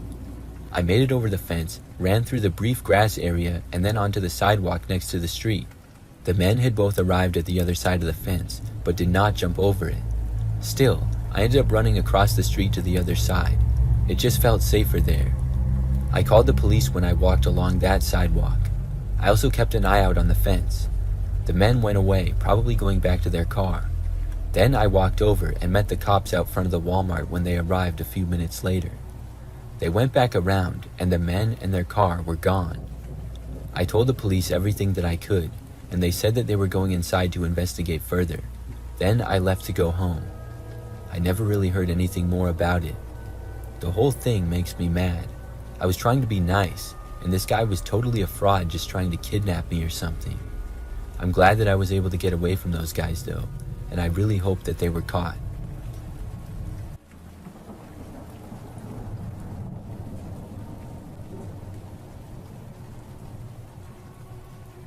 I am a 26-year-old female. Earlier this year, I met up with one of my best friends, Courtney. It was a Friday night and we went to a local village. Next to the center of town, there were some restaurants, and there was also a park with live music being played. We had made reservations to the restaurant, but got there about an hour early to walk around and enjoy the night. It was very nice weather that evening, and lots of other people were out. Courtney and I walked over to the concert, and there was a bit of a crowd standing nearby. We hung out there for a while until it was time for our dinner reservations. While we were over there, I took a picture of Courtney and I and posted it to my Snapchat story. We later went to a nearby restaurant and then walked around the plaza. After we left, we each went home. Now, after arriving back to my apartment, I saw that I had a few Snapchat notifications. One of them in particular caught my eye. A guy who I did not know responded to my story. He responded to the picture of Courtney and I and said, "I was behind you guys." I did not have any clue as to who this guy was, and I did not even remember becoming friends with him on Snapchat. I realized that he must have recognized us though, and also been at the concert thing. I responded with something like, "Oh, haha, that's funny." He then said something like, "Yes, I was watching you the whole time." I was a little bit creeped out by this response, but hoped and assumed that he was just joking. I did not respond. However, the man then sent another message a very short time later. I looked, and he asked where I was going next weekend and said that he would watch us then too. I asked the man who he even was. I was wondering why and when I became friends with him on Snapchat. The man did not respond, but left me on read. After that, I blocked him. I then started talking to Courtney and telling her of the situation. Courtney said that the guy had also sent her some Snapchats that same night. She also mentioned how he was being creepy, and she too did not know who he was. After that, she blocked him as well. I remember that for a few days, and the next time I saw Courtney, I was a little bit paranoid. Luckily, nothing strange has happened since, except I never saw what the guy looked like, and I still don't know. I'm not sure if he was actually at the concert thing and watching us, or if he was just saying that on Snapchat. I honestly don't know why. I'm just hoping that I never encounter him again.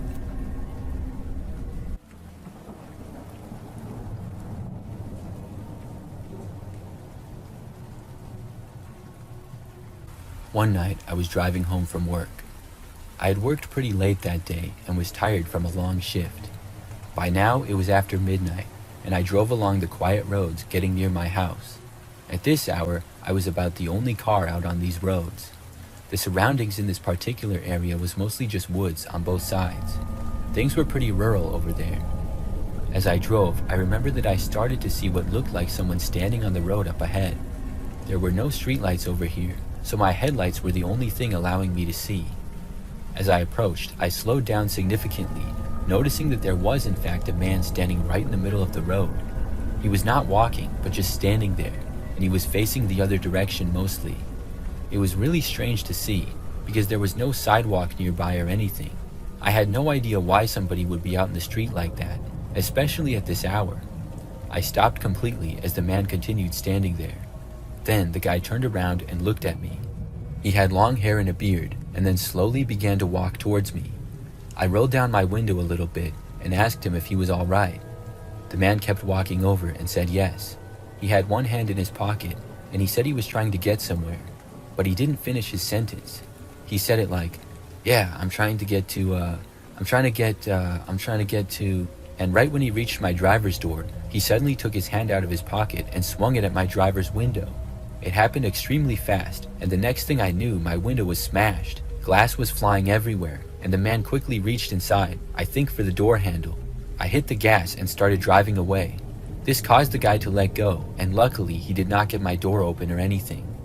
I kept driving down the road until I was far enough away from him. Then I stopped and I called the police.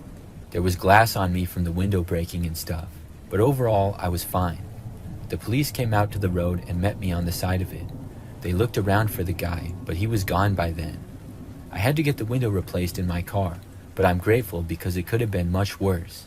I'm not sure what the guy hit my window with, but whatever it was, the window just completely shattered. I drove a different way home from work for a while after that.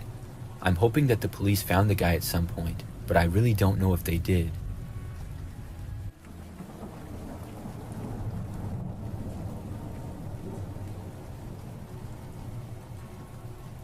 This happened back sometime in the very early 2000s. During this time, I was living alone in a one-bedroom apartment that I had recently moved into. I was aware of a few of my neighbors, but not many of them. The building seemed to have people moving in and out quite often. It was a larger apartment building that had a giant parking lot next to it where all the residents parked. The apartment itself was pretty old, and not the nicest, but it was alright. So after a few months of living there, I remembered that one night I heard this sort of pounding noise coming from the next apartment over. I wasn't sure what it was. I knew that it was my next door neighbor though. The noise went on and off as it got later and later. Soon I was trying to go to sleep, but the sounds kept going. I had a hard time falling asleep because of it, and eventually I couldn't take it anymore and I had to go over there. I really didn't want to, but I was left no choice. So I walked over and then knocked on the door. After a few moments, a man opened the door. He was a large man that was bald and wore baggy clothes. He looked at me confused and slightly annoyed. I told him that I was trying to sleep and I was hearing him do something. I asked him if he was hanging stuff on the walls or something like that. The man said no, he was building a table. I guess that made sense, but I asked if he could quiet down because I could not sleep. The guy looked really annoyed, but said okay, and then shut the door in my face. I felt really awkward after, but it was almost midnight, so I went back, and the man did stop, and I was finally able to get some sleep. The next I saw of the guy was actually the very next day though. It was nighttime once again. Now I was about to go to sleep. Out of nowhere, I heard this really loud music coming from next door. It was the same guy's apartment. I rolled my eyes when I heard it. I just hoped that it wouldn't last for very long. The walls in this apartment were pretty thin, so noise traveled, but still, this music had to be almost full blast, and it continued until past when I wanted to go to sleep. I didn't want to go over to his place for a second night in a row. I wondered if this was his way of getting back at me or something. I mean, he knew that he was being loud. So I tried my best to sleep. I didn't have any earplugs, but I tried covering my ears and stuff, but I just couldn't. After trying to fall asleep for over an hour and the music still continuing, I realized that I had to go confront the man. So I left my apartment and I walked on over. After knocking on his door, he did not answer. I waited there for maybe 2 or 3 minutes, knocking several more times. Soon it was clear though that the guy was not going to answer me. So then I headed back to my place. I went back inside, hoping maybe the guy would eventually turn it off, or I could get some rest anyways. Just after making it back to my place though, I thought I heard a door open and close from the hallway. Then, moments later, I heard somebody trying to open my apartment door. Luckily, I had locked it right away when I got back in, which was a habit. This seemed strange, so I went over to check. The man was standing right there. I did not want to open the door because I had a bad feeling. He remained there for a few moments, just standing there and looking angry. Then he turned around and walked back to his place, with the loud music still playing. He did not turn it off. I don't even know when I fell asleep, but when I woke up the next morning, the music had been stopped at some point. After that, I reported the guy to the apartment, but I guess he moved out a very short time later. It was good because I didn't have to deal with him anymore. That was the craziest memory of living in an apartment.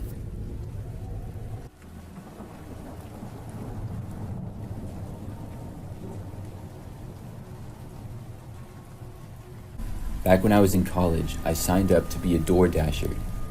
I was able to make a fair amount of money doing this after classes, and I didn't have any other job, so I went door dashing a lot.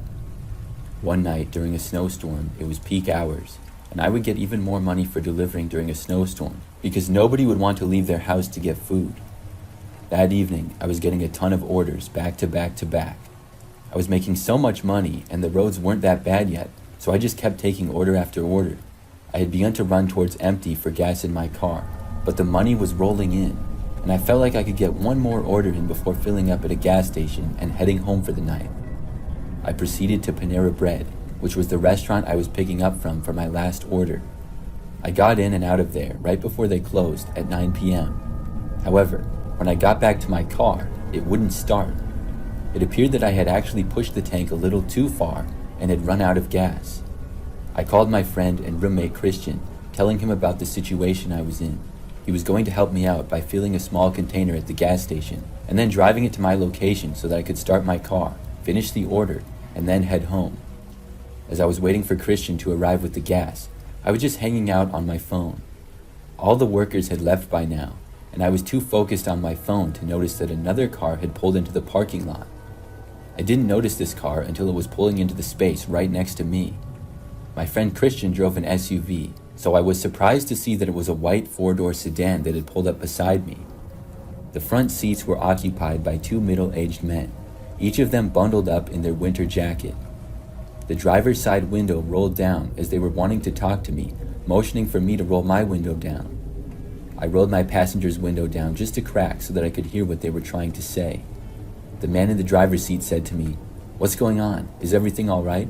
I replied, telling them about how my car had run out of gas, but that my friend was coming and I didn't need any help. The men told me that they just wanted to make sure everything was all right. They rolled up their window, talked to each other for a few seconds more, and then left the parking lot, disappearing into the snowstorm. My friend Christian arrived shortly after, and I was able to get enough gas in my tank to allow me to finish my door dashing. It was getting late, and I needed to finish my order and then get home since I had 8 a.m. class the next morning. As I was driving to the address for the Panera order, I picked up on that a car was following my every turn. It appeared to be the same white sedan from the Panera Bread parking lot, trailing me about a block back. I continued to the address and delivered the DoorDash order, apologizing for the tardiness, explaining that I had run out of gas. As I walked back down the sidewalk towards my car, I glanced down the street and saw the white sedan was also parked on the road, once again about a block behind me. I hadn't told the two men in the car that I was door dashing, so they must have thought this was the house where I lived. Figuring I would try to take advantage of that, I quickly got back in my car and sped away. In my rear view, I also saw them pull away from the curb. I definitely had surprised them though and gotten a head start.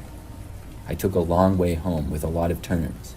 I had to drive pretty fast to ensure that I would stay ahead of them and lose them, so I drove pretty recklessly, drifting around corners in the snowstorm. I did end up shaking them off me, however, and once I got home, I kept looking out my window to ensure that their car wasn't parked anywhere on my street. I never ended up seeing that white sedan again for the last couple of years of college. I will never know what their motive was, and for the rest of my time I spent door dashing during school, I always made sure that I had enough gas left to finish the deliveries and get home. I didn't want to end up in a situation like that again.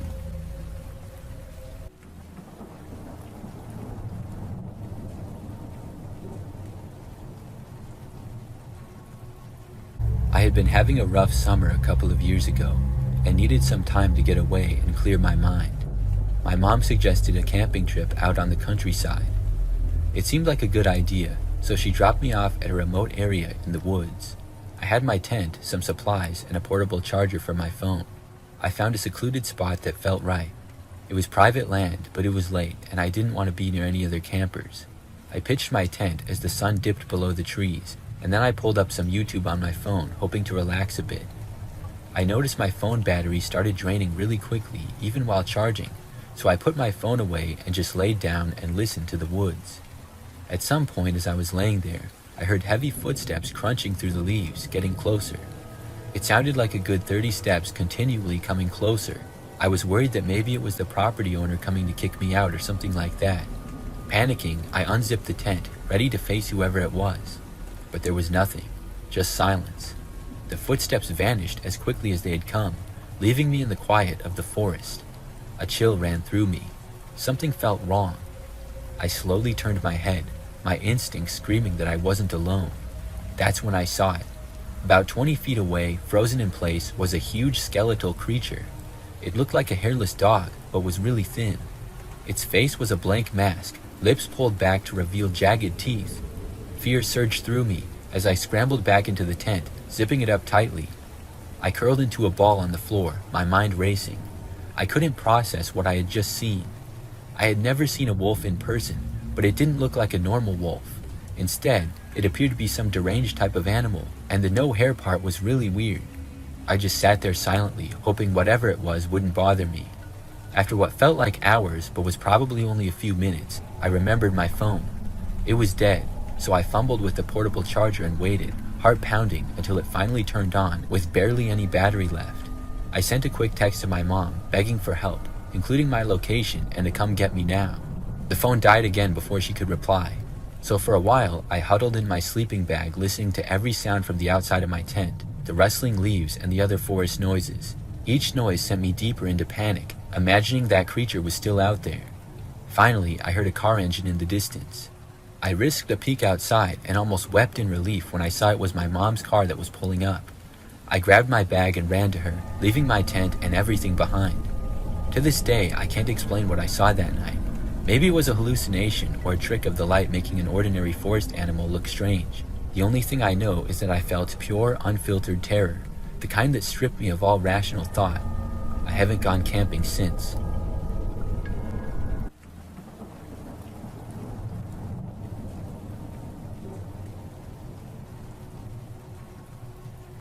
In college, I was living in an old dormitory. It was one of those buildings that had been around for ages, full of creaky floors and strange noises. I shared a room with a guy named Dave. We were both normal students just trying to get by. One night, about 2 weeks into the semester, I was working late on a paper. Dave had gone to bed early and the room was quiet. The only sound was the soft hum of the old radiator. Around midnight, I heard a faint tapping noise coming from the window. It was a little odd because the window was old and didn't close properly, but the tapping was rhythmic and consistent. I tried to ignore it, thinking it was just the wind or something, but it kept going. Tap, tap, tap. It was starting to get on my nerves, so I went over to the window to check it out. I pulled back the curtain and looked out into the dark courtyard below. There was nothing there. The tapping had stopped as soon as I looked outside. I shrugged it off and went back to my desk. After about 10 minutes, the tapping started again. This time, it seemed to be coming from inside the room. I glanced around, but saw nothing unusual, and Dave was still asleep, snoring lightly.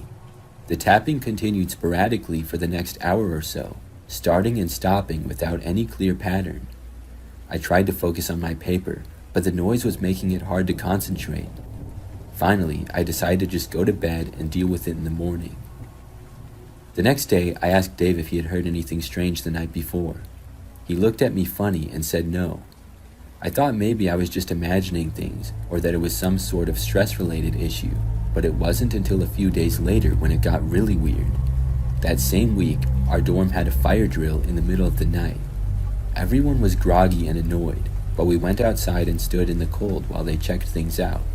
As we were waiting, I noticed that some of the students were talking about a rumor going around. They said that our dorm used to be a hospital, and there were stories about it being haunted. I didn't believe in ghosts, but the tapping was starting to creep me out. A few nights after the fire drill, the tapping came back, this time more insistent, like something was trying to get in. I was alone in the room that night because Dave had gone out for the evening. The tapping was loud enough now that I could hear it clearly, even over the hum of the radiator. I went to the window again and saw nothing outside. I looked around the room and checked the closet and under the bed, but everything seemed normal. I tried to ignore it, but the tapping wouldn't stop. It was getting harder to concentrate on anything else, so I decided to call Dave to see if he could come back early. He answered and said that he was on his way. While I waited, the tapping grew louder and more frantic. It sounded like it was coming from the walls or maybe the ceiling, and I was really starting to get scared. When Dave got back, he said he didn't hear anything unusual. We stayed up for a while, talking and trying to distract ourselves. The tapping eventually stopped and we went to bed. The next day, I found out that Dave had heard the same thing, but he didn't tell me because he thought it would freak me out more. That night, we both heard the tapping again, but this time it was different. It was more like scratching, and it was coming from multiple directions. We couldn't figure out where it was coming from. It seemed to come from the walls, the floor, and the ceiling all at once. We were both too scared to sleep, so we stayed up talking about it and trying to find a logical explanation. After a few more nights of the same unsettling noises, we decided to get some help. We talked to the dorm resident advisor, but she just brushed it off as old building noises. We tried to explain that it wasn't just the usual creaks and groans. She promised to send someone to check, but nothing ever changed. The tapping continued for the rest of the semester, though it seemed to get quieter after a while. It was as if whatever was making the noise had gotten tired or bored. We never found out what caused it, although some of the other students mentioned hearing similar things, but no one really talked about it much.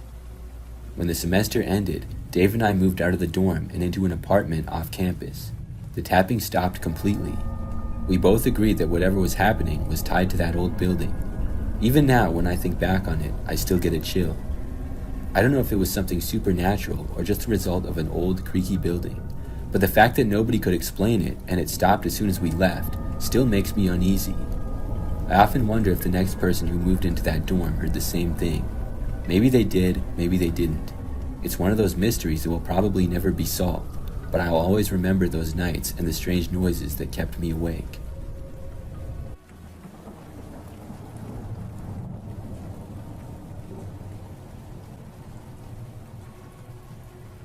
This happened quite a while back, probably over 10 years ago now. I was in my later years of high school and was home alone.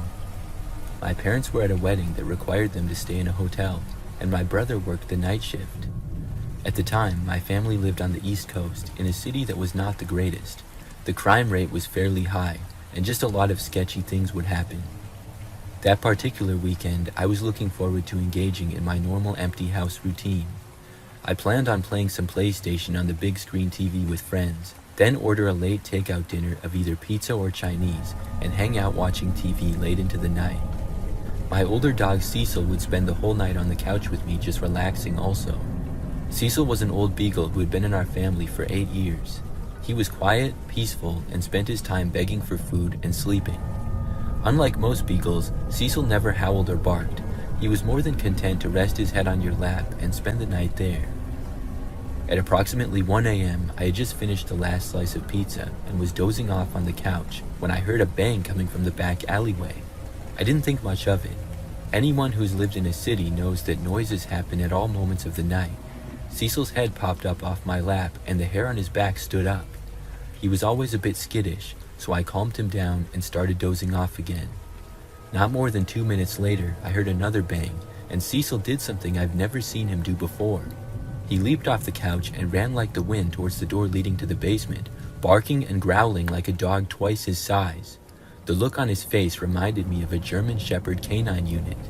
I'd never seen him like that before, which got my adrenaline pumping. Through my dog's barking, I could now make out a persistent banging. There was a seldom used door in the basement that led to our back alleyway.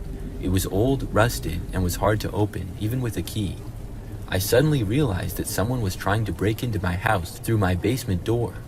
Living in a bad neighborhood, I had learned and heard people say that if someone tries to get into your house and they move on after they realize the door is locked, they want your stuff. But if somebody is persistently trying to get into your house despite the door being locked, well then, they might be more dangerous. Knowing this, I rushed upstairs to grab the heavy wood baseball bat that I kept under my bed for situations like this. Then I headed down to my basement. I probably should have run or called the cops, but I was a macho teenager with a tough guy complex, and plus I had nowhere to go.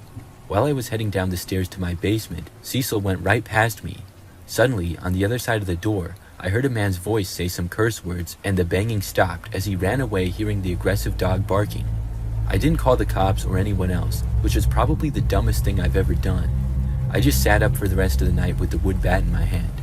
My brother came home that morning, and I told him what had happened. We went to the basement door to check it out, and when we gave it a tug to open it, the whole door fell off. This psycho was one good shove away from getting into my house, but old Cecil scared him off. My fat, lazy old dog could have very well saved my life. When I tell this story to people, they dismiss Cecil's actions as a dog doing what a dog was supposed to do, but I will tell you that Cecil never barked or moved that fast in his life. It was almost like he knew the urgency, like he knew that the door was going to give in soon.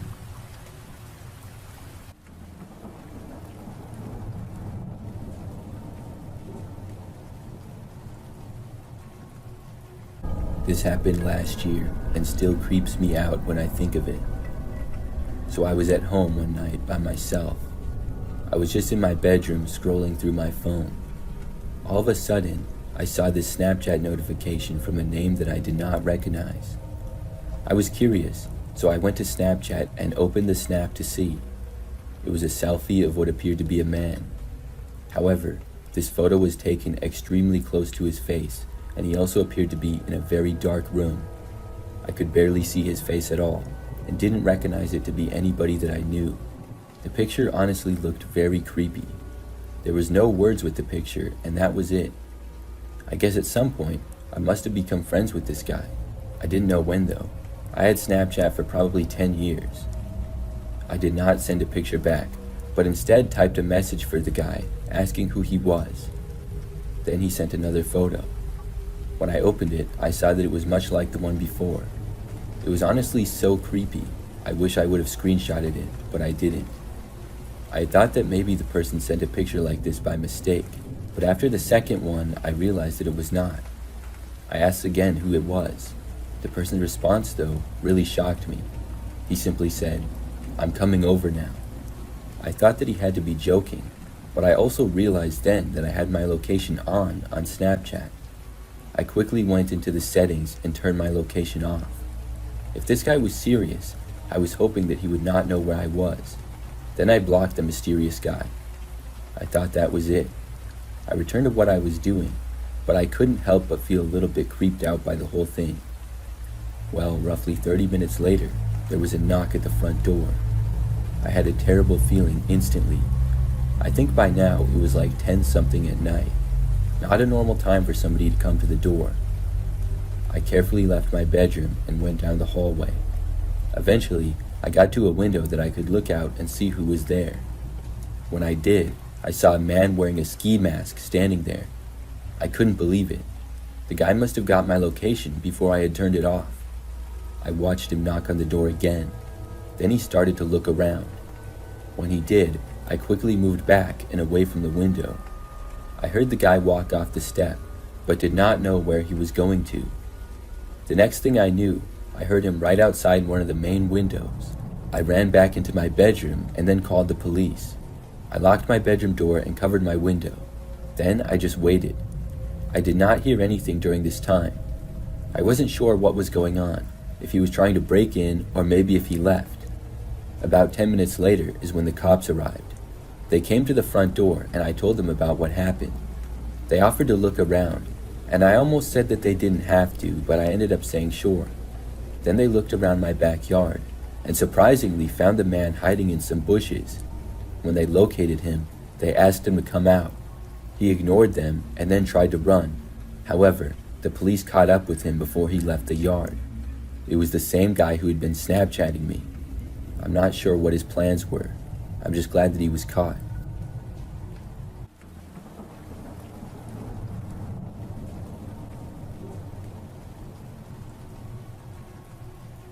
Something really weird happened to me one time when I went to Walmart. I arrived there one night to do a little shopping. I needed toothpaste, soap, milk, and yogurt. I went to the store at nighttime, but not that late. It was about 8 o'clock.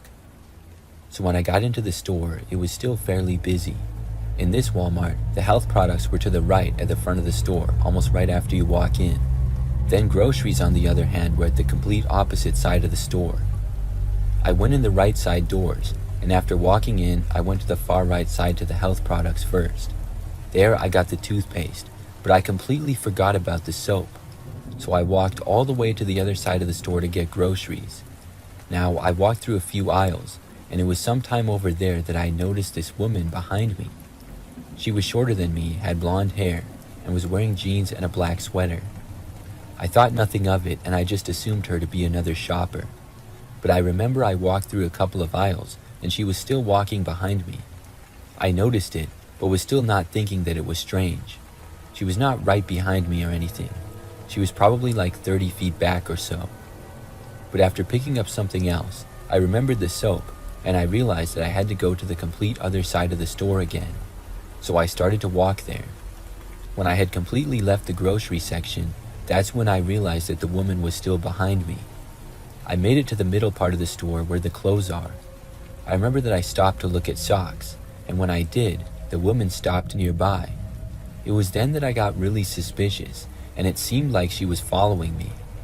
I looked over at her while browsing the socks. She was not directly looking at me. She was either looking or pretending to look at some other clothes nearby. I didn't know what the deal was, but I thought that maybe she was a secret shopper or somebody that worked for Walmart. She might have been following me thinking that I was suspicious or going to steal something. That thought made me angry because I was not going to steal anything and I hadn't done anything suspicious. But that's the only reason I could think of as to why she might be following me. So at that point, I abruptly stopped looking at the socks and I walked back over to the health products. I got to the soap, stopped, and looked around. There I saw the same woman arriving to the area. So now there was no question that she was following me. But why? I decided to confront her. I walked over to the woman who stood at the end of the aisle. However, as soon as I started to approach her, she looked up at me in a surprised way. Then she turned and very quickly walked in the opposite direction. I said, "Excuse me," but she ignored it and hurriedly walked away and then went into a random aisle. I just stood there and shook my head. At least she was gone now. Who knows why she was following me? So I got the soap, and then I headed over to the checkouts. While in line for a self-checkout though, I saw her again. The woman was standing a ways away, pretending to look at another item. I ignored her. I checked out and then started walking for the exit. But when I was walking out the door, I looked back and I saw this woman yet again. She was also walking to the doors to leave, and she had no bag or items in her hands, indicating that she hadn't bought anything. So apparently, she had just been walking around the store following me. I kept going and walked out to my car. I got inside and then quickly looked around for the woman. I did not see her at all, so I felt at that point like the weird experience was finally over and I would go home. I started up my car and drove out of the Walmart parking lot. When I left and merged onto the road, a car behind me did as well. Then I turned at the next light, and I noticed the car behind me doing the same thing. That's when I had the thought that maybe this was the woman. So at that point, I decided to test it out. I figured that I was just paranoid until I turned and the car behind me did as well. I could see that it was a normal looking sedan, but I couldn't see much else with it being nighttime. I could not confirm that the woman was driving it. Wherever I turned though, the car behind me did as well. I went in the direction of my house, but I didn't want to get all the way there being followed. After a while, with the woman still behind me, I pulled over to the side of the road. I was on a quieter street with not much traffic. This could have been dangerous, but I was angry. I decided to confront her again. When I pulled over randomly, the car behind me did the same. Then we both sat there on the side of the road for a few moments. Neither of us got out. At last, I opened the door and I got out of my car, and I started walking back towards the car behind me. When I did, I saw the same woman was behind the wheel, except she did not allow me to get to her driver's door. She quickly and abruptly put her car into drive and drove away back onto the street, and in the process of doing this, nearly hit me. She probably came within 2 feet of me. She had driven off down the road, and then I got back into my car. I thought she might finally be gone. However, I noticed her stopping way up the street. I realized that if I drove past, she would likely keep tailing me, so I made a U-turn. This didn't work though. The woman did the same thing, and before 30 seconds had gone by, she was back on my tail. I didn't really know what to do. I kept driving, making random turns for a while. Then I started heading back to my house. She was still following me. So I called the police and reported what was going on. I gave them the street that we were on and a description of the woman's car. I told them that I was going to keep driving straight on that road. After like 5 minutes, I saw flashing lights behind me. The woman pulled over and the police did as well. I kept going and was finally able to make it back home. The police called me back and said that the woman denied following me, but was cited for not having a valid ID. I was not surprised that she denied it, but I was also glad that she didn't get to my house. I don't know why she had been following me. I haven't seen her since, and I'm hoping that I never do again.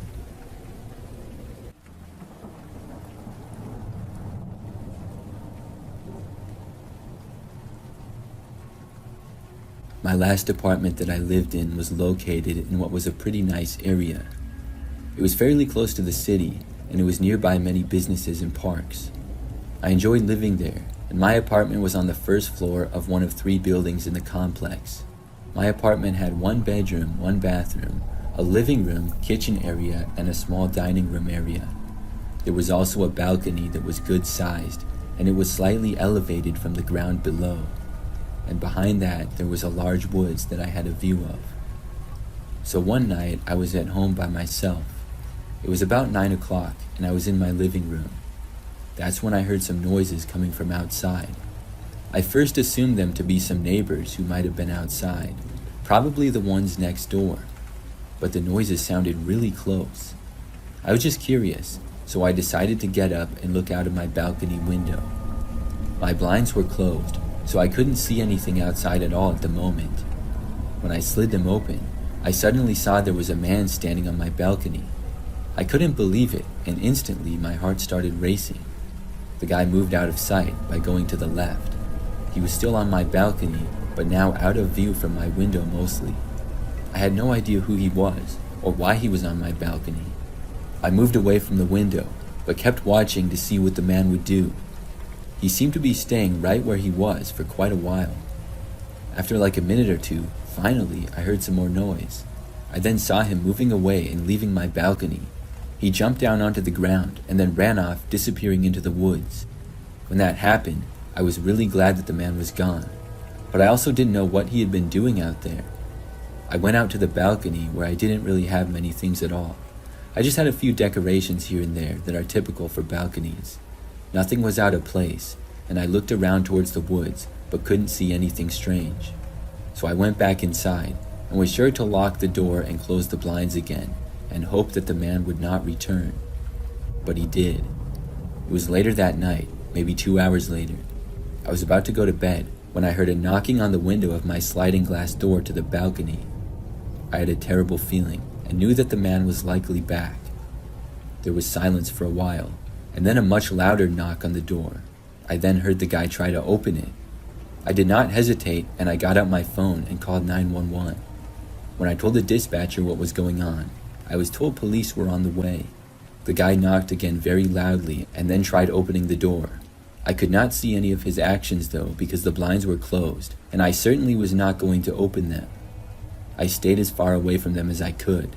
In fact, I went right by the door in case the guy broke the window or something. He stopped banging on the window eventually though, and then things were silent. I wondered if he had run off into the woods again. The police got there a short time later. I told them what happened and went to check out the balcony. Then the police went to the woods and checked it out, and surprisingly, they found a man hiding in the woods. It was the same guy, and when questioned, he tried running but was caught. I'm not sure what his intentions were, if he was trying to break in or what, but I'm glad the police found him.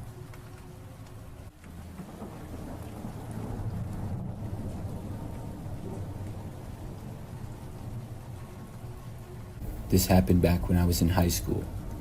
It was during my senior year in the fall semester. I remember that I had study hall, and during this time I would often go to the library. We were allowed to, but I was one of the only students that did. Most of the other kids liked to stay in their classroom and work there. If I didn't have any homework, I would stay in the classroom myself. But when I was working on stuff, I'd go to the library because it was much easier to focus there. So one day, I was in the library doing homework during study hall. I was listening to music on my headphones, and I was able to finish my homework with a little bit of time left in class. I was going to leave the library early to go to my locker before the final class of the day. At my high school, the rules were not really that strict. You didn't even really need a pass to walk in the hallways during class periods. So I headed out from the library, I think about 3 or 4 minutes before class would be let out. I walked back to my locker, which took a few minutes. Then I put my books away and got the one for my final class. Then I stood around at my locker and looked at the time. Class was out by now, but I was not seeing any students in the hallways. This made me a bit confused.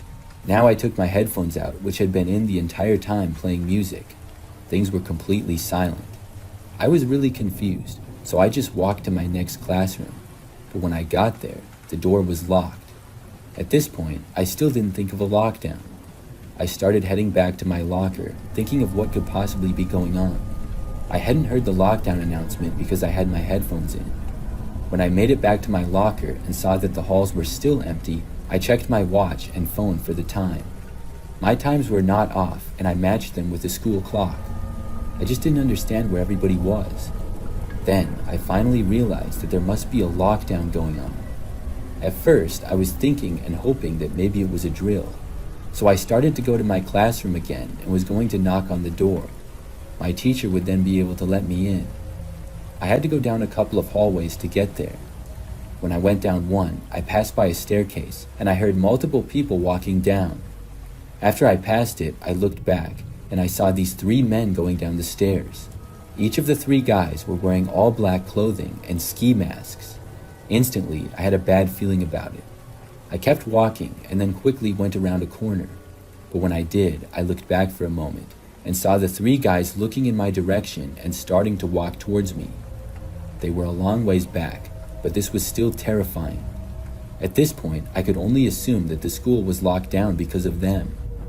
I quickly went around the corner and just hoped that the guys wouldn't follow me. But as I made it to the end of that hallway, I looked back. I thought for a moment that I was good, but then I noticed all 3 of the men walking around the corner and coming towards me. I was terrified. I started walking extremely fast to the end of the hallway that I was in. When I made it towards the end though, I recognized a classroom. It was one of a teacher that I had previously had who I knew pretty well. It was a risk to stop, but I decided to. I started knocking on the door extremely fast. I also called out the teacher's name. For a few seconds, there was nothing. I tried the door, but of course, it was locked. I turned and saw the men coming around this corner too. They looked right at me. For a moment, I was about to turn and run, but then the door opened. I quickly went inside and then shut the door and locked it behind me. The men did not try entering the room or knock on the door, so they must have passed by. But I'm still confident that the guys were going after me until I got in the classroom. The lockdown continued for a while after that. I told the teacher about the guys, and she called it in to somebody. Eventually, after like 30 more minutes, the lockdown finally ended. The 3 men left the school, but were tracked down a ways away. I really never learned much more about it than that. I just know that it was one of the scariest moments of my life when I saw those guys in the hallway. I'm really glad that everybody was okay.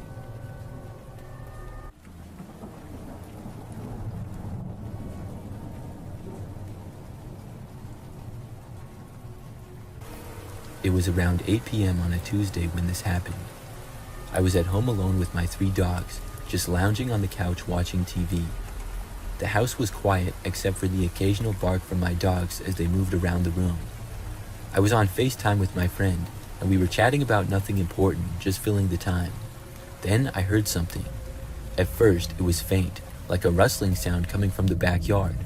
My dogs immediately perked up and started barking towards the back door.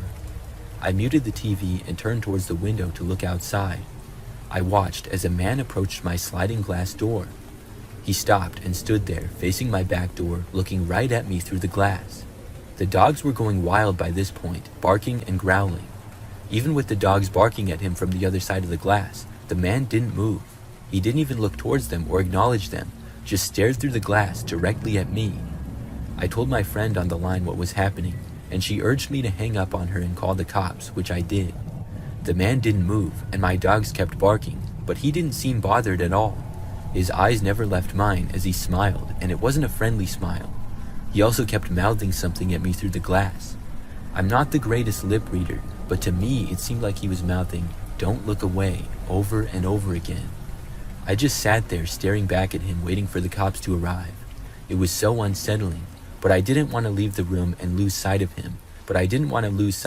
So I would know right away if he began to try to break into my house. The man never did anything else though. The whole time he just stood there staring at me with that eerie smile, his mouth repeating those words, "Don't look away." Finally, after what felt like hours, I heard the sirens in the distance. I was hoping that the cops wouldn't use their sirens so that maybe the man would be caught. The cops were pulling outside, and everybody in the neighborhood knew it with their lights and sirens, including the man outside my sliding door. He took off, and the cops couldn't find him nearby. I haven't been home alone since then, and I never want to go through that again. Every time I look out that back door now, I picture the man standing there staring at me.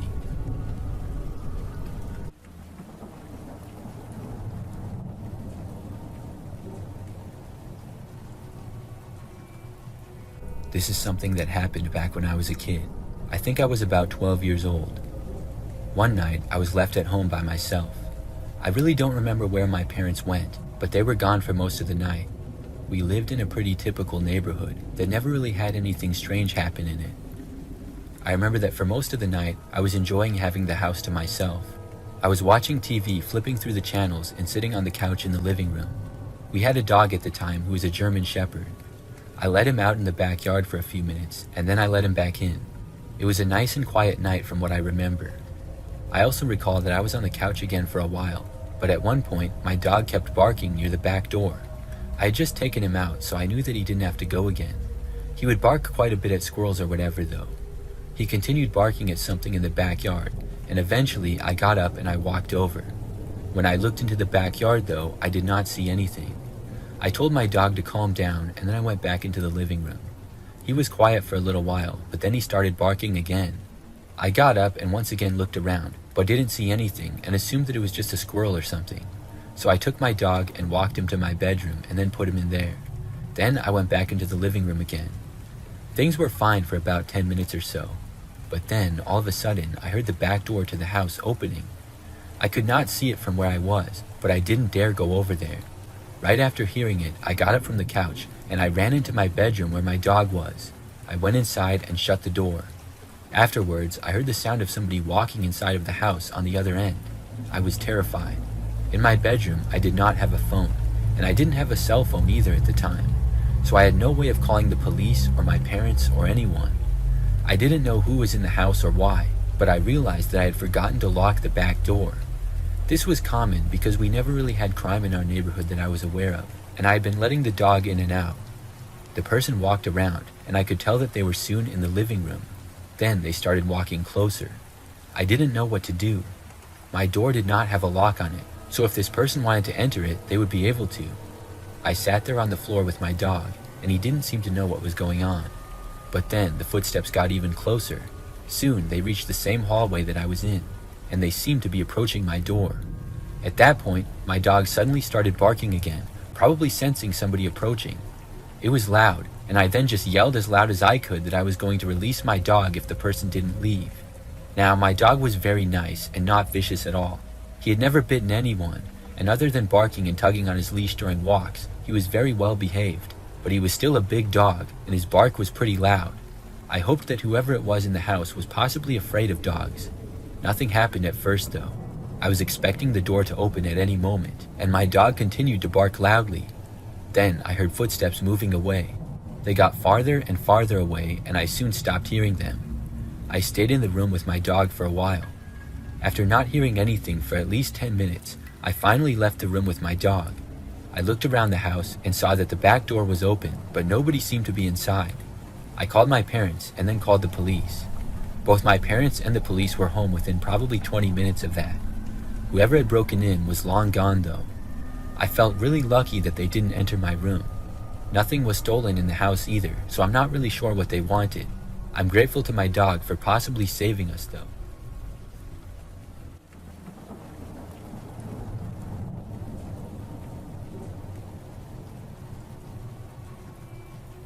Years ago, I worked at a Walmart. I worked there for about 6 months, and I would mostly work late at night stocking shelves. So one time, I started working at like 10 p.m. when the store was still open.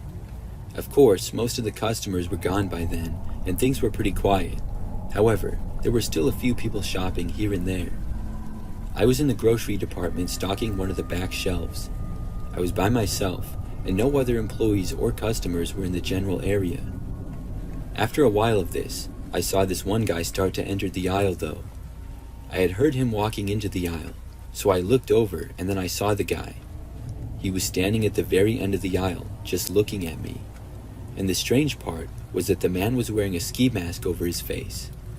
It still had a tag on it, so I figured that he took it from somewhere else inside the store where we sold them. After looking over at him, I looked back to what I was doing, but I could tell that the man was still standing there and looking at me. It was kind of weird, and this went on for probably over a minute. Then, finally, I felt the man approaching. I looked and saw him walking towards me. When he got closer, he asked me if I could show him where the beans were. I just ignored the ski mask and I said yes, I could show him. So the man followed me as I walked 3 aisles over to where the beans were. I told the man that just about every kind of bean was in that aisle. He said thank you and then walked into the aisle. Then I went back to where I had been before.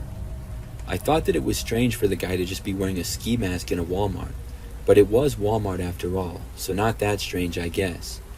I just went back to work, continuing what I had been doing before. Well, for the rest of my shift that night, things went by pretty smoothly. The store closed not long after my interaction with the guy, and I was assuming that he left after that as well. I did not see him for the rest of my shift either. So after work that day, I drove back to my apartment and then went to sleep. Obviously, with working overnight hours, my sleeping schedule was odd. When I woke up, I remembered that I was going to get something to eat.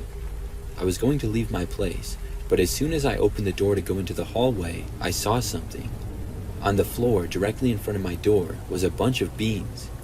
There were cans of baked beans from various brands, as well as cans of green beans, and then bags of kidney beans and pinto beans. I remembered the masked man who asked me to show him where the beans were. Was this a joke? It certainly was not one of my friends, because even with the mask, I would have known. But how would this person know where I lived? I told my friends about it, and nobody confessed. To this day, I never found out. It's kind of creepy, but also sort of funny.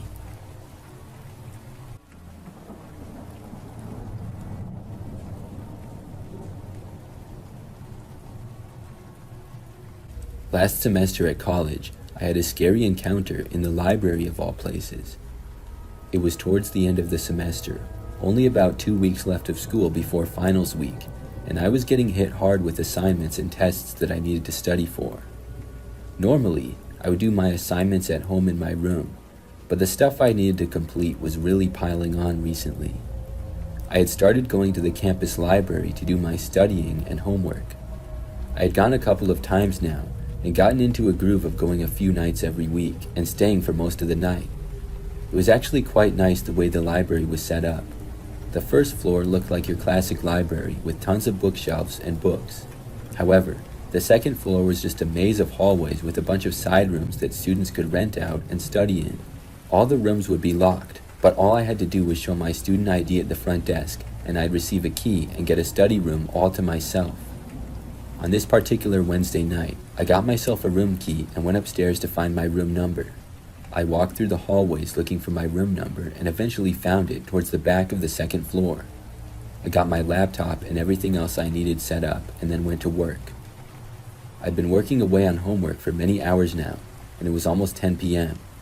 The library closed at 11, so I knew I had a bit of time to do a little bit more homework. However, I needed a bathroom break first. I made my way down the hallways towards the bathroom that was on the second floor. When I had arrived at the library, some of the other study rooms had been filled with other students studying, but they were all empty and dark now.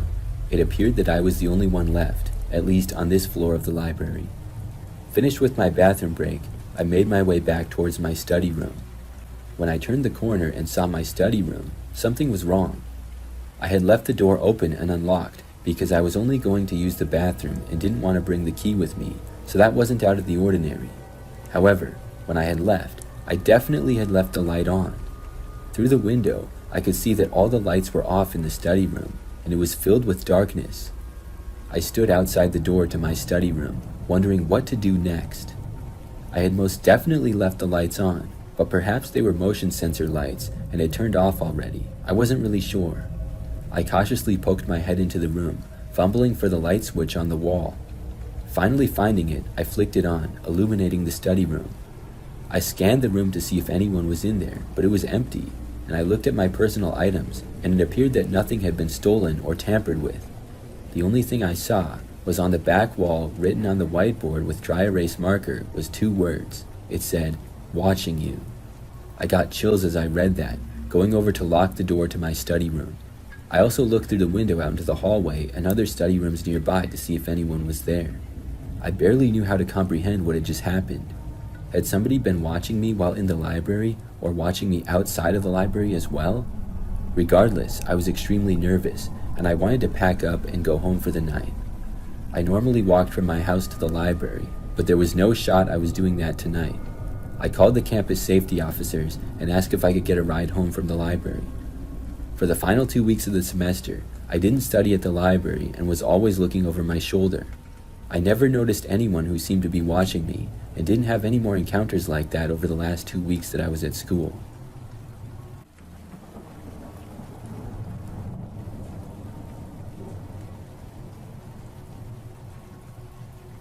I've always been big into making some money on the side, outside of my full-time job.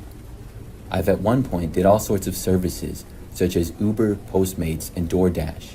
I had also heard good things about Instacart, so I decided I would give it a shot.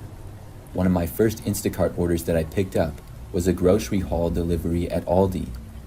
I accepted the order because I also shopped at Aldi for my personal groceries, so I knew the store pretty well, and it would not take me long to find the items for the order. I shopped for the items, checked out, and then was on my way to the order's residence for delivery. When I arrived at the house, an older lady answered the door. She asked if I would be able to help her bring the groceries inside, and since she had a lot of groceries, I obliged and helped her out. She was a very kind lady and thanked me for my help. She offered me a cup of tea, and I didn't really want to, but the lady was insisting, saying that it was her way of paying me back. I decided I would stay just for a little bit. The old lady told me to wait on the couch in the living room while she went to make the tea. I sat there for a couple seconds, just looking around, taking in the living room. I really had to pee though, and saw a bathroom at the end of the hallway, so I figured I would just go really quick while she was making the tea. As I was about to enter the bathroom, I happened to glance into a room that I was walking by, and I had to stop and take a better look, because it was an odd room. There wasn't much in the room, but the walls were covered with drawings made from charcoal. I didn't know if these were some kind of satanic symbols or something else entirely, but it was very weird. There were tons of candles in the room, and weirdest of all, hanging from one wall, there were multiple handcuffs and a whip. I have honestly no idea what was going on in that room, especially since the old lady I had met seemed very frail and gentle. Whether it was some sort of weird hobby or something deeper going on, I was a bit spooked and just uncomfortable. I didn't even end up going into the bathroom. I just wanted to leave the house. Heading back towards the living room, I saw that the lady was still in the kitchen, so I just quietly opened up the front door and left without saying anything. As I drove away, I took one last look towards the house and saw the old lady standing in the front picture window, staring at me with a terrifying dead cold stare. I didn't end up calling the cops and explaining my visit to the old lady's house, because I didn't know what I could tell them other than seeing an odd room.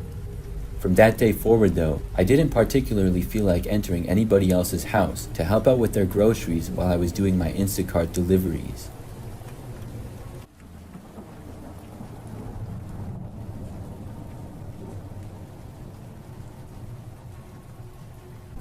For some background to the story, I'm a female and was 17 at the time.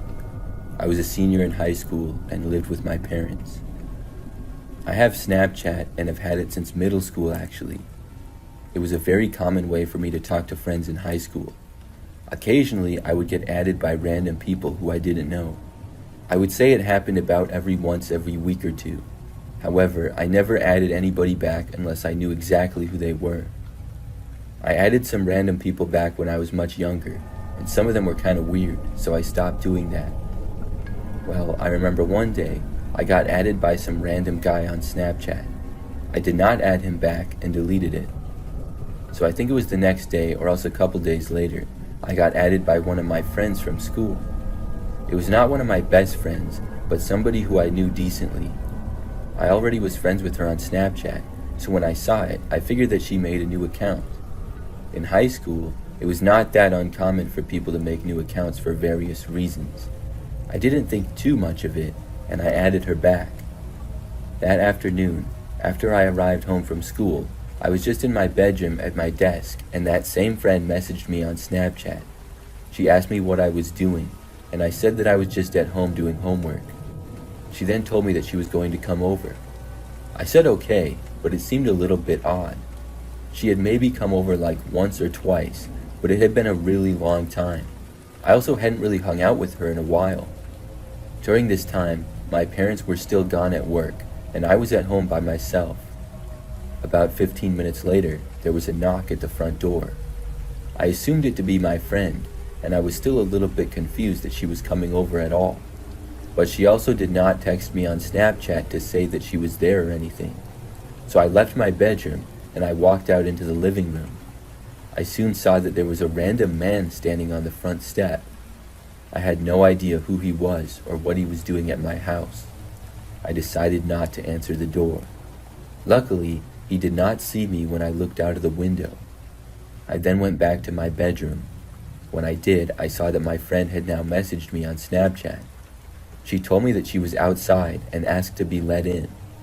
Now I knew what was going on. This was not my friend at all, but this man must have been pretending to be her.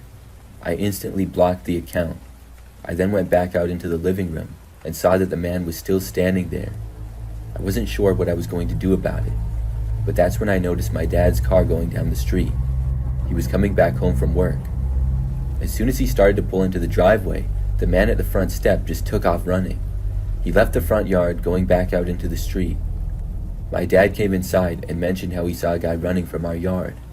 I told him what happened, and he called the cops. We talked to them when they came out, and they said that they would look into it. That man must have known my friend's name if he pretended to be her. How he even knew who I was, I do not know. My best guess is that he saw me on Facebook or Instagram or something, or maybe even in person. He must have looked at my friends list on probably Facebook to get her name and then impersonate her on Snapchat. It was crazy, but luckily I never heard from him or saw him again.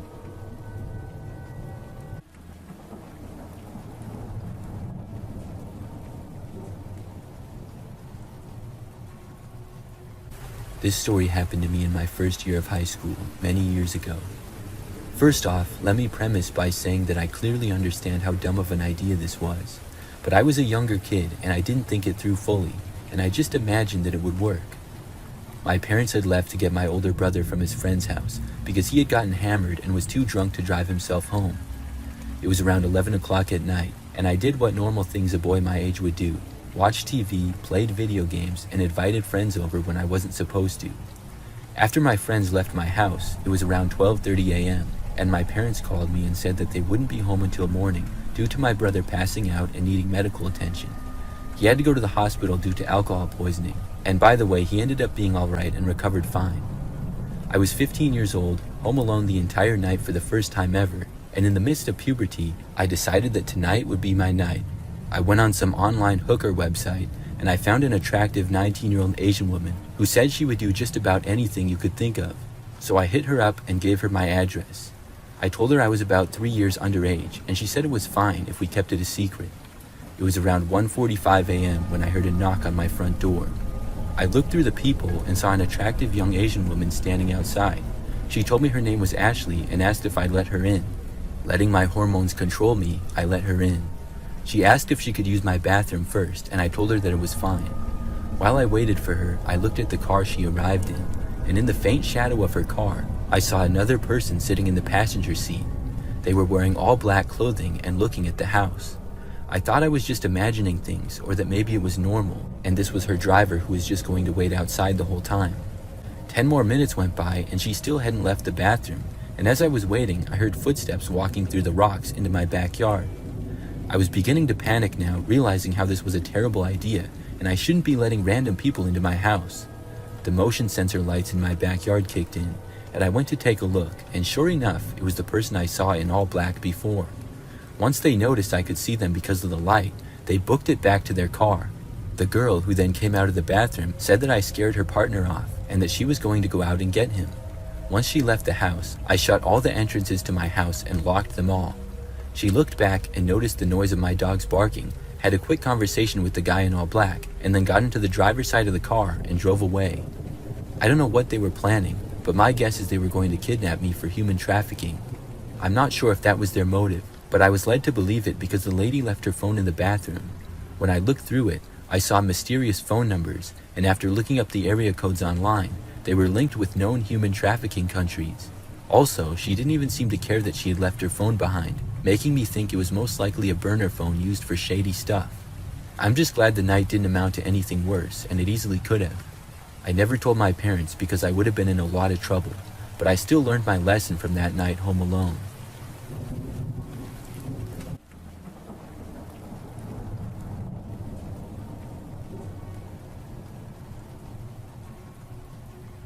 One night, back when I was 16 years old, I was home alone and in my bedroom.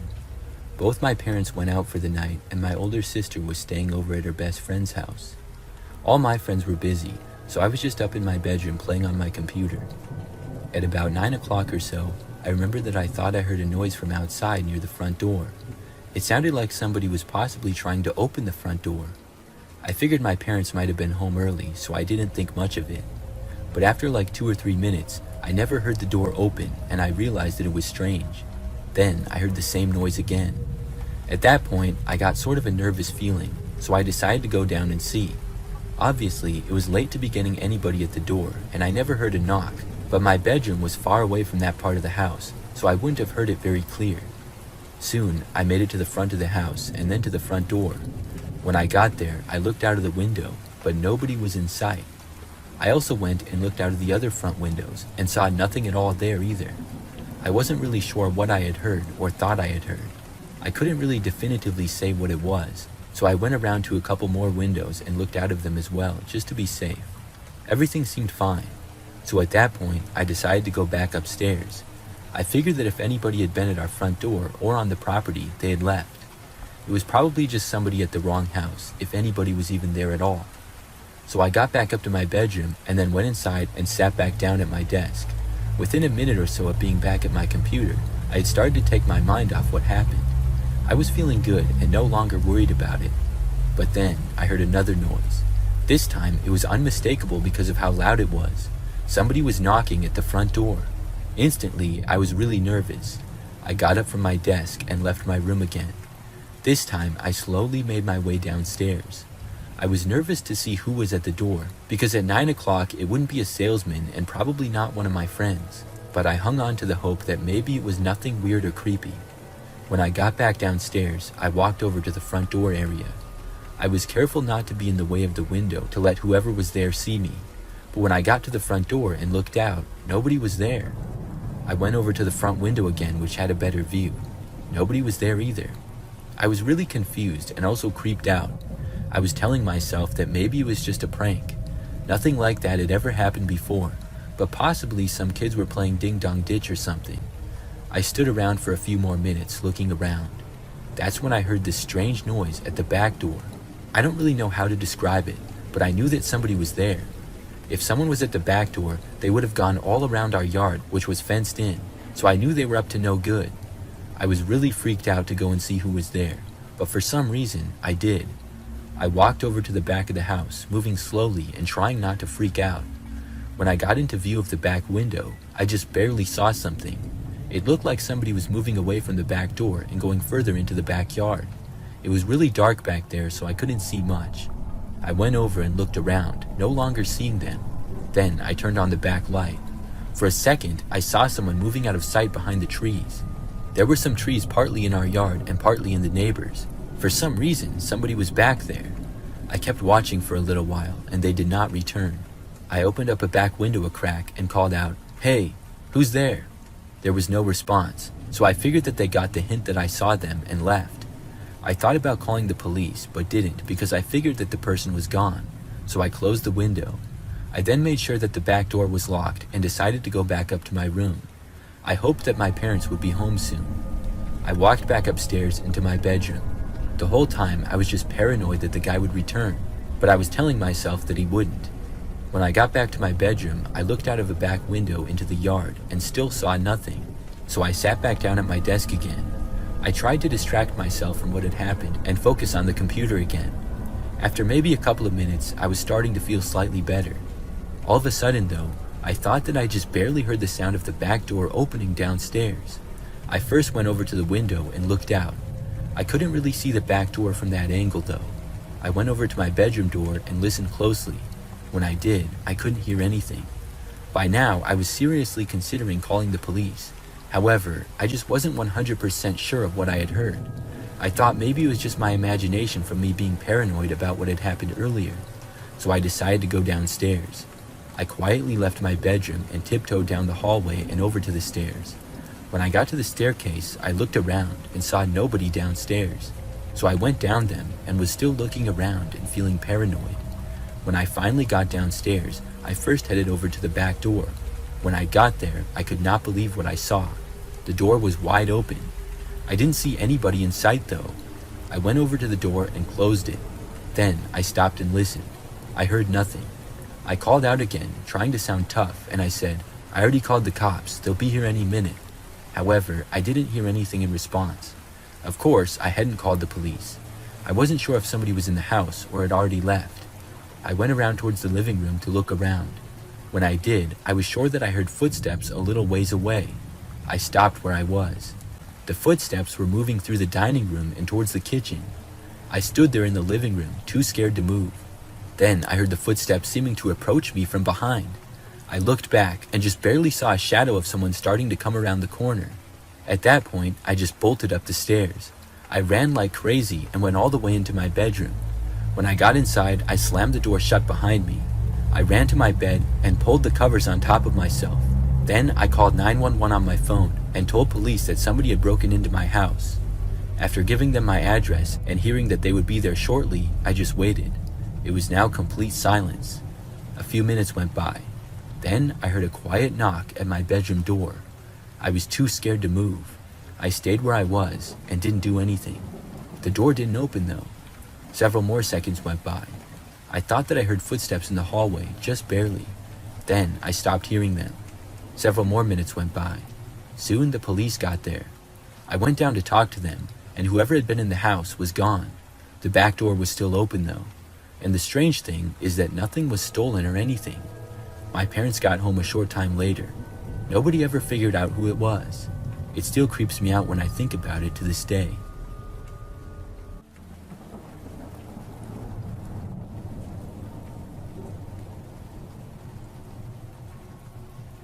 I live alone. This is something that happened just a few months ago. So my apartment is pretty standard for the most part. However, the front door opens right up to the outside and there's a small grass area there. To the right of that is the parking lot. Then there are several levels of units. Mine is on the first level. I was at home one evening after I had gotten back from work. I was in the kitchen cooking, and right in the middle of that, my doorbell rang. I wasn't able to go over to the door right away, but I stopped what I was doing and then went over there. This was maybe 20 seconds after the bell had rang. When I got there though, I didn't see anybody. I looked out the window to as much as I could see and there was nobody there. So at that point, I just went back to cooking. I didn't really know who it could be or why somebody would be ringing my doorbell. I figured that it was most likely someone at the wrong apartment though. Nothing else happened for a while. Several hours later, I was in my living room just hanging out. Then the doorbell rang again. I remembered from before and wondered if that person was back. Then the doorbell started ringing again and again, a bunch of times really fast. I was so confused. I got up and started walking over to the door. In the time that I was going over there, the doorbell ringing stopped. Before opening the door though, I made it to the window and then looked outside. When I did, I was surprised to see that nobody was there again. They had been ringing my doorbell so many times in a row like they really wanted me to answer, and now they were just gone. I didn't know what to make of it. I looked around for several minutes but didn't see anyone. After that, I went back to what I was doing. I only stayed up for maybe another hour if that. Then I was tired and decided to go to bed. I started turning off the lights in my apartment, but before heading to my bedroom, I went over to the front door and looked out of the window one last time. However, this time I saw something. There was this tall and kind of thin man just standing there a few feet away from my door. He wasn't facing me, but kind of to the side. He didn't appear to really be doing anything though. The guy was wearing all black clothing and I had no idea who he was. I thought that this was maybe the person who kept ringing my doorbell. It just seemed really suspicious though. I watched him for several minutes. The man just stood there and sort of looked around. Then he started walking away slowly. He went in the grass area out front and then he walked across the quiet street that was there. After crossing, he walked right into the woods. There was no path or anything. He just went right in, and the woods there is very thick. I was so confused and also creeped out. Since then, I haven't had any more strange doorbell rings or anything. I also haven't seen the guy, and I'm still wondering who he is and what he was doing. I'm also wondering why he just went in the woods like that.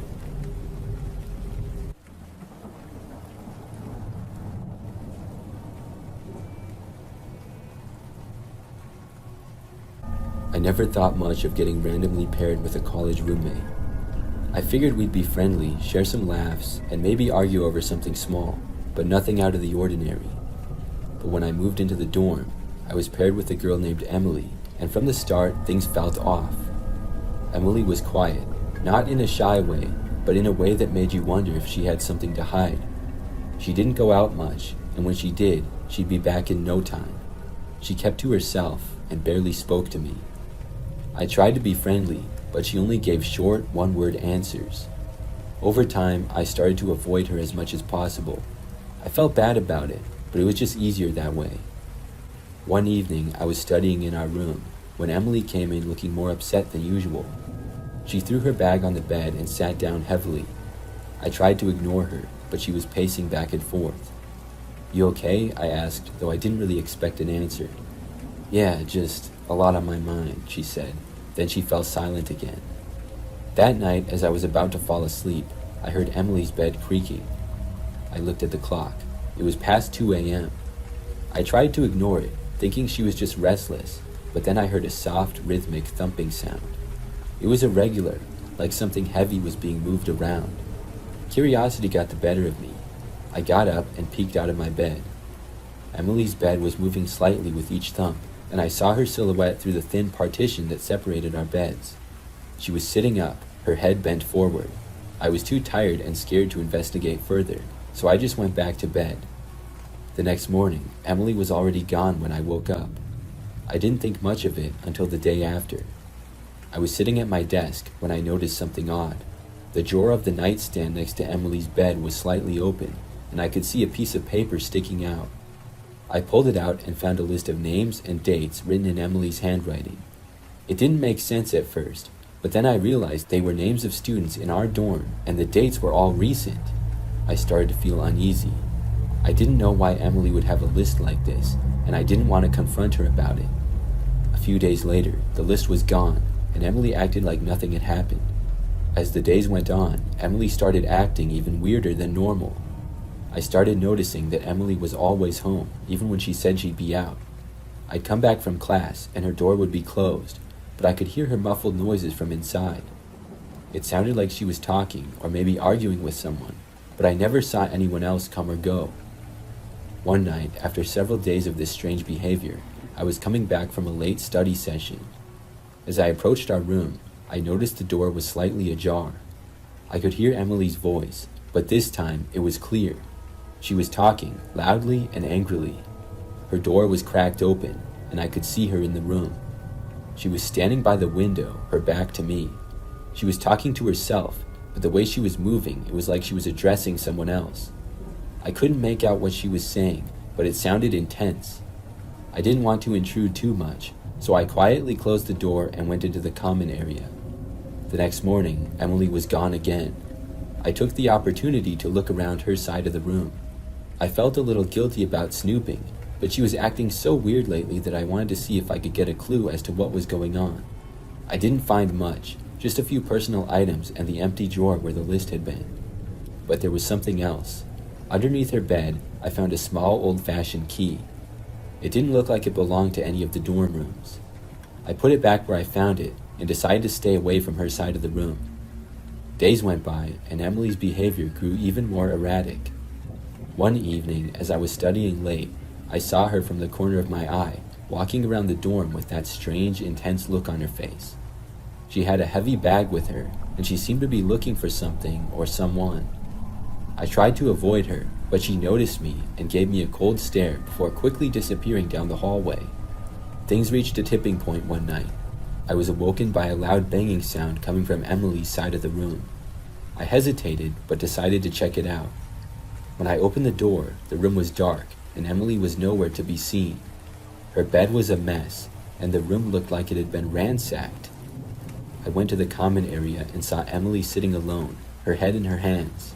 She looked up when I approached and had tears in her eyes. "Are you all right?" I asked, trying to be supportive despite my own fear. She nodded but didn't say anything, so I decided not to press further. The next day, Emily was gone. Her things were packed up, and a note was left on her desk saying she was leaving for personal reasons and wouldn't be coming back. I never saw Emily again, and I later found out that she had transferred out of the college. I still don't know what was going on with her, but the whole experience left me shaken. I learned to be more careful about who I lived with and trust my instincts. Sometimes I wonder if I will ever know the real story behind Emily's strange behavior and that unsettling list of names. Everything about the girl just seemed very strange and mysterious.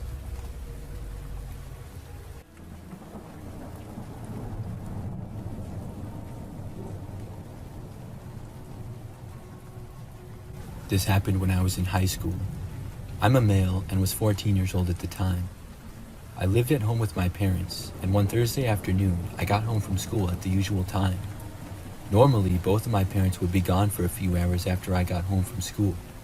They would both still be at work, and they worked in the city. So on this afternoon, I had a little bit of homework to do, but not that much. I went up to my bedroom to get it out of the way. My room was upstairs in the house and on the back side of it. As I sat up there doing my work, about 20 minutes into it, I heard a car pulling into our driveway. I thought that it was either my mom or dad arriving home early from work. I paused what I was doing and got up to go downstairs and say hi. However, after getting to the main level of the house, I looked out of the front window to see a random car in the driveway. I had never seen it before. It was a fairly large SUV, like a Chevy Tahoe, and was black in color. Right after I noticed it, I saw the doors open up, and 4 men got out while one stayed in the driver's seat. At that point, I moved back quickly and away from the window. I had never seen any of these men before and didn't know who they were, but they were all headed towards the house, and they didn't look that friendly either. It just looked sketchy. The men did not go to the front door though. Instead, I noticed through a side window that they were going around towards the backyard. Then the car that was in the driveway backed up and left. I ran back to my room at that point to get my phone. When I did, I looked out of the window and saw the men all going towards the woods in our backyard. We had a large woods mostly on our property that was towards the back end of it. After all the men entered the woods, they were completely out of my sight. I called my parents and they both said that they were on their way home but stuck in traffic. They told me to call the police, so I did. A while later, the cops arrived and I told them everything that I could. They searched the yard and the woods a little, but the men must have left because they didn't find them. After that, my parents got home and soon after the cops left. Nobody really seemed to know who the men could be or what exactly they were doing. I was just really glad that they were gone. So then, fast forward to the very next day. I got home from school again, and much like the previous day, I was home alone. My parents were not back from work yet, and I went up to my bedroom where I usually hung out. As I was in there, I noticed something out of my window though. I saw one of the men from the previous day. He was standing in our backyard just outside of the woods, and he appeared to be looking up at me. It creeped me out so bad. I instantly ducked down and then called the police again. They came out once more and searched the property again. However, just like the previous day, they didn't find anybody. After that though, I never saw those men again. I still don't know what exactly was going on there. Who were those guys, and why did they go in our woods? It remains a mystery to this day.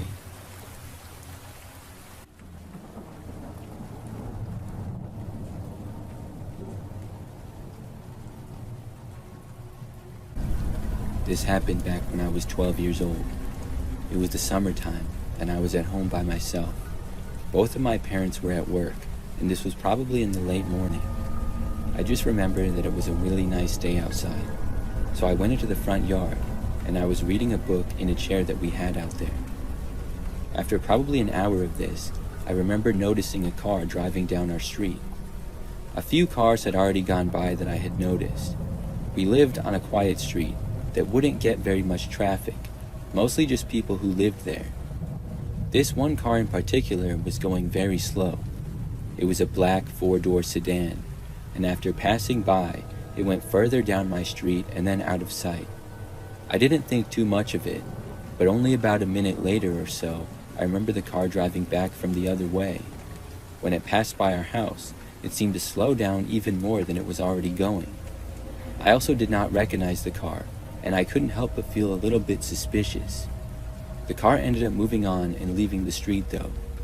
At this point, I was hoping that it was just somebody who was maybe lost, so I stayed outside and kept reading. However, less than 5 minutes later, the car was back. It once again drove by and was going very slowly. I just had a bad feeling about it. The car luckily passed me by and continued down the street.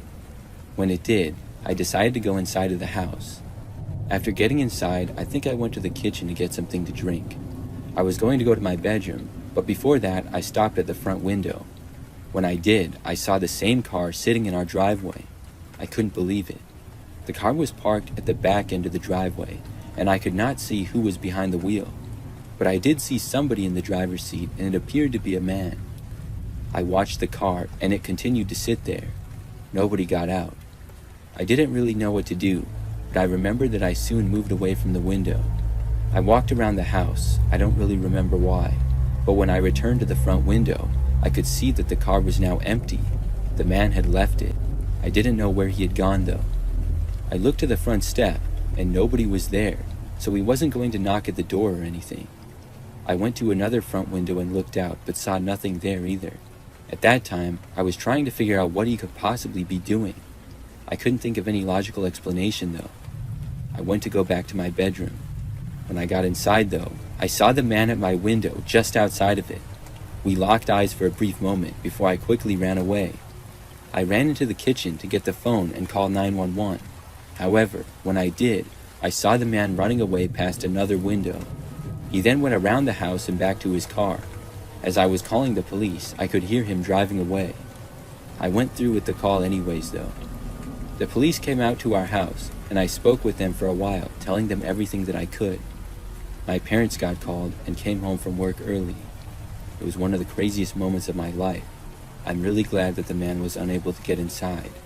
After that, I never saw him again.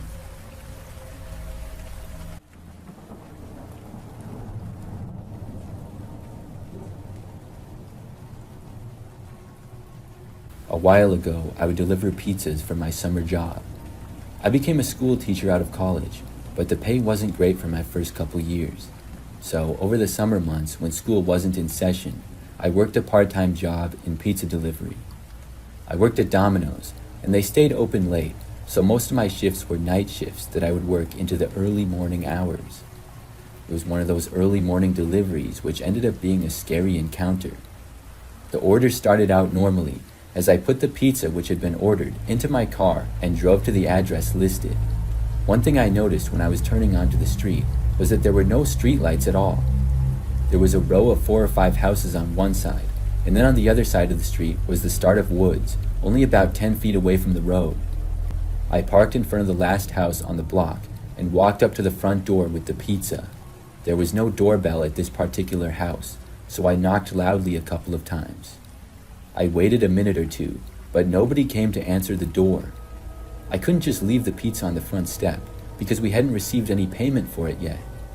I pounded one last time on the door, making it as loud as I possibly could.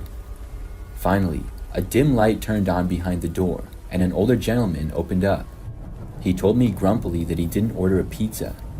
I felt bad, because it was obvious that I had woken him up from sleeping. I apologized, thinking I had the wrong address potentially. Still standing on the man's front step, I pulled out my phone to check the address which was written down for the delivery. The address was correct, however, so it must have been a customer entering their address wrong, which happened every once in a while. There wasn't much I could do, especially since there was no phone number given for the order, so I had to just bring the pizza back to the store. I headed back to my car and went to the passenger side, putting the pizza in the front seat. I had just closed the door and was going to walk back around to my driver's side door when I felt cold metal being pressed into the back of my head. I was being robbed. A deep-voiced man instructed me to give him all the cash I had. I instantly complied with his demands, handing him the cash pouch from my front seat that I carried around for deliveries. We fortunately emptied it fairly often, so I think there was only about $100 or so in there. The whole time I was grabbing the cash for the robber, I hadn't been allowed to turn around or face him. I held the money behind my back and he took it forcefully. The man instructed me to not try and follow him and then pushed me hard into the side of my car. I turned around just in time to see a figure disappearing into the woods and out of sight. I was breathing fast and my heart raced the whole drive back to the store. I had never had a gun pointed at me before, and it was a terrifying altercation. It was odd to me that this elaborate plan was set up, getting a house in a good location near woods and waiting for a pizza order, just for a not even guaranteed small sum of money. The rest of the time that I spent delivering pizzas, I never had another experience like that. But just in case, I always carried mace with me and got a better eye for my surroundings.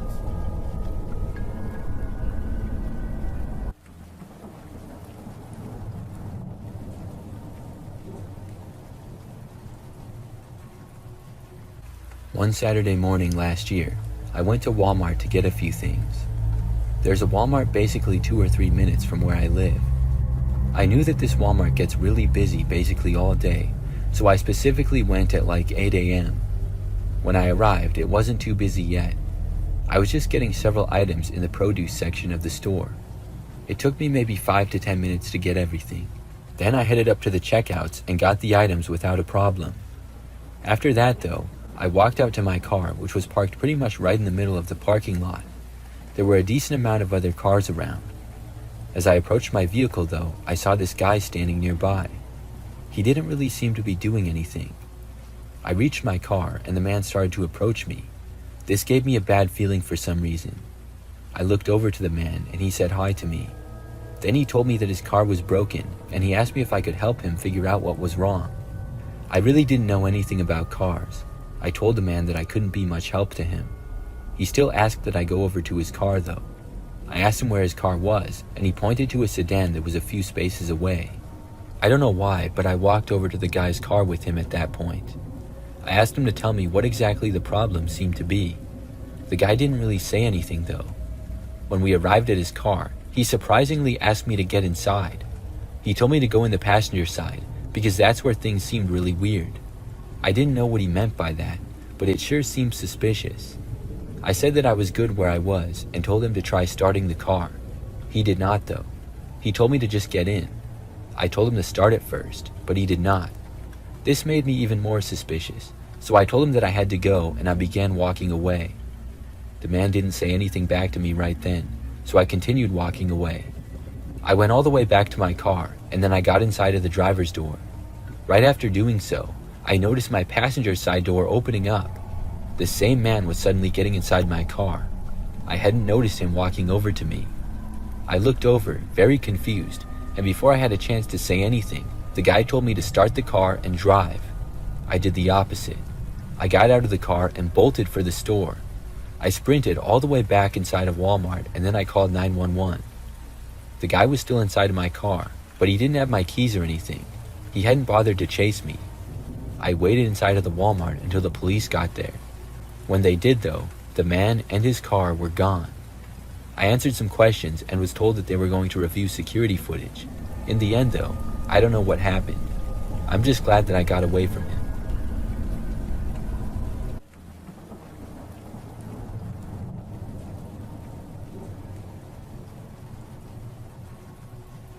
When I was 12 years old, I lived with my parents and older brother. We had a 2-story home in a pretty typical neighborhood, and I liked it a lot. One night, I was left home alone by myself. My brother was over at a friend's house, and my parents would be gone until late. So I invited a friend to come over and hang out with me. It was my friend Jason, who lived just the next street over, so he could walk to my house. However, at around 9 p.m., he had to leave my place and go home because he wasn't allowed to stay out later than that. So we had been up in my bedroom playing video games, and I said bye to Jason and he left out the back door. I stayed in my room. I heard him leave, but only about 5 minutes later, I heard our back door open up again. I figured that Jason must have forgot something and came back to get it, and I didn't think much of it. However, I did not hear anything else for a while. I would have assumed Jason to walk right back up to my room or something. I stopped what I was doing at that point and listened. I didn't hear anything at first. But then, after a few seconds, I heard somebody walking through the main level of the house. This person was headed towards the stairs, and based on the way they walked, it seemed like a larger person or an adult male probably. I could just tell that it wasn't Jason. I was now very creeped out. It certainly was not my brother or my father either. I almost called out asking who it was, but I decided not to. Moments later, this person, whoever they were, started walking up the stairs. That's when I got very freaked out. I closed my bedroom door all the way quietly and then locked it.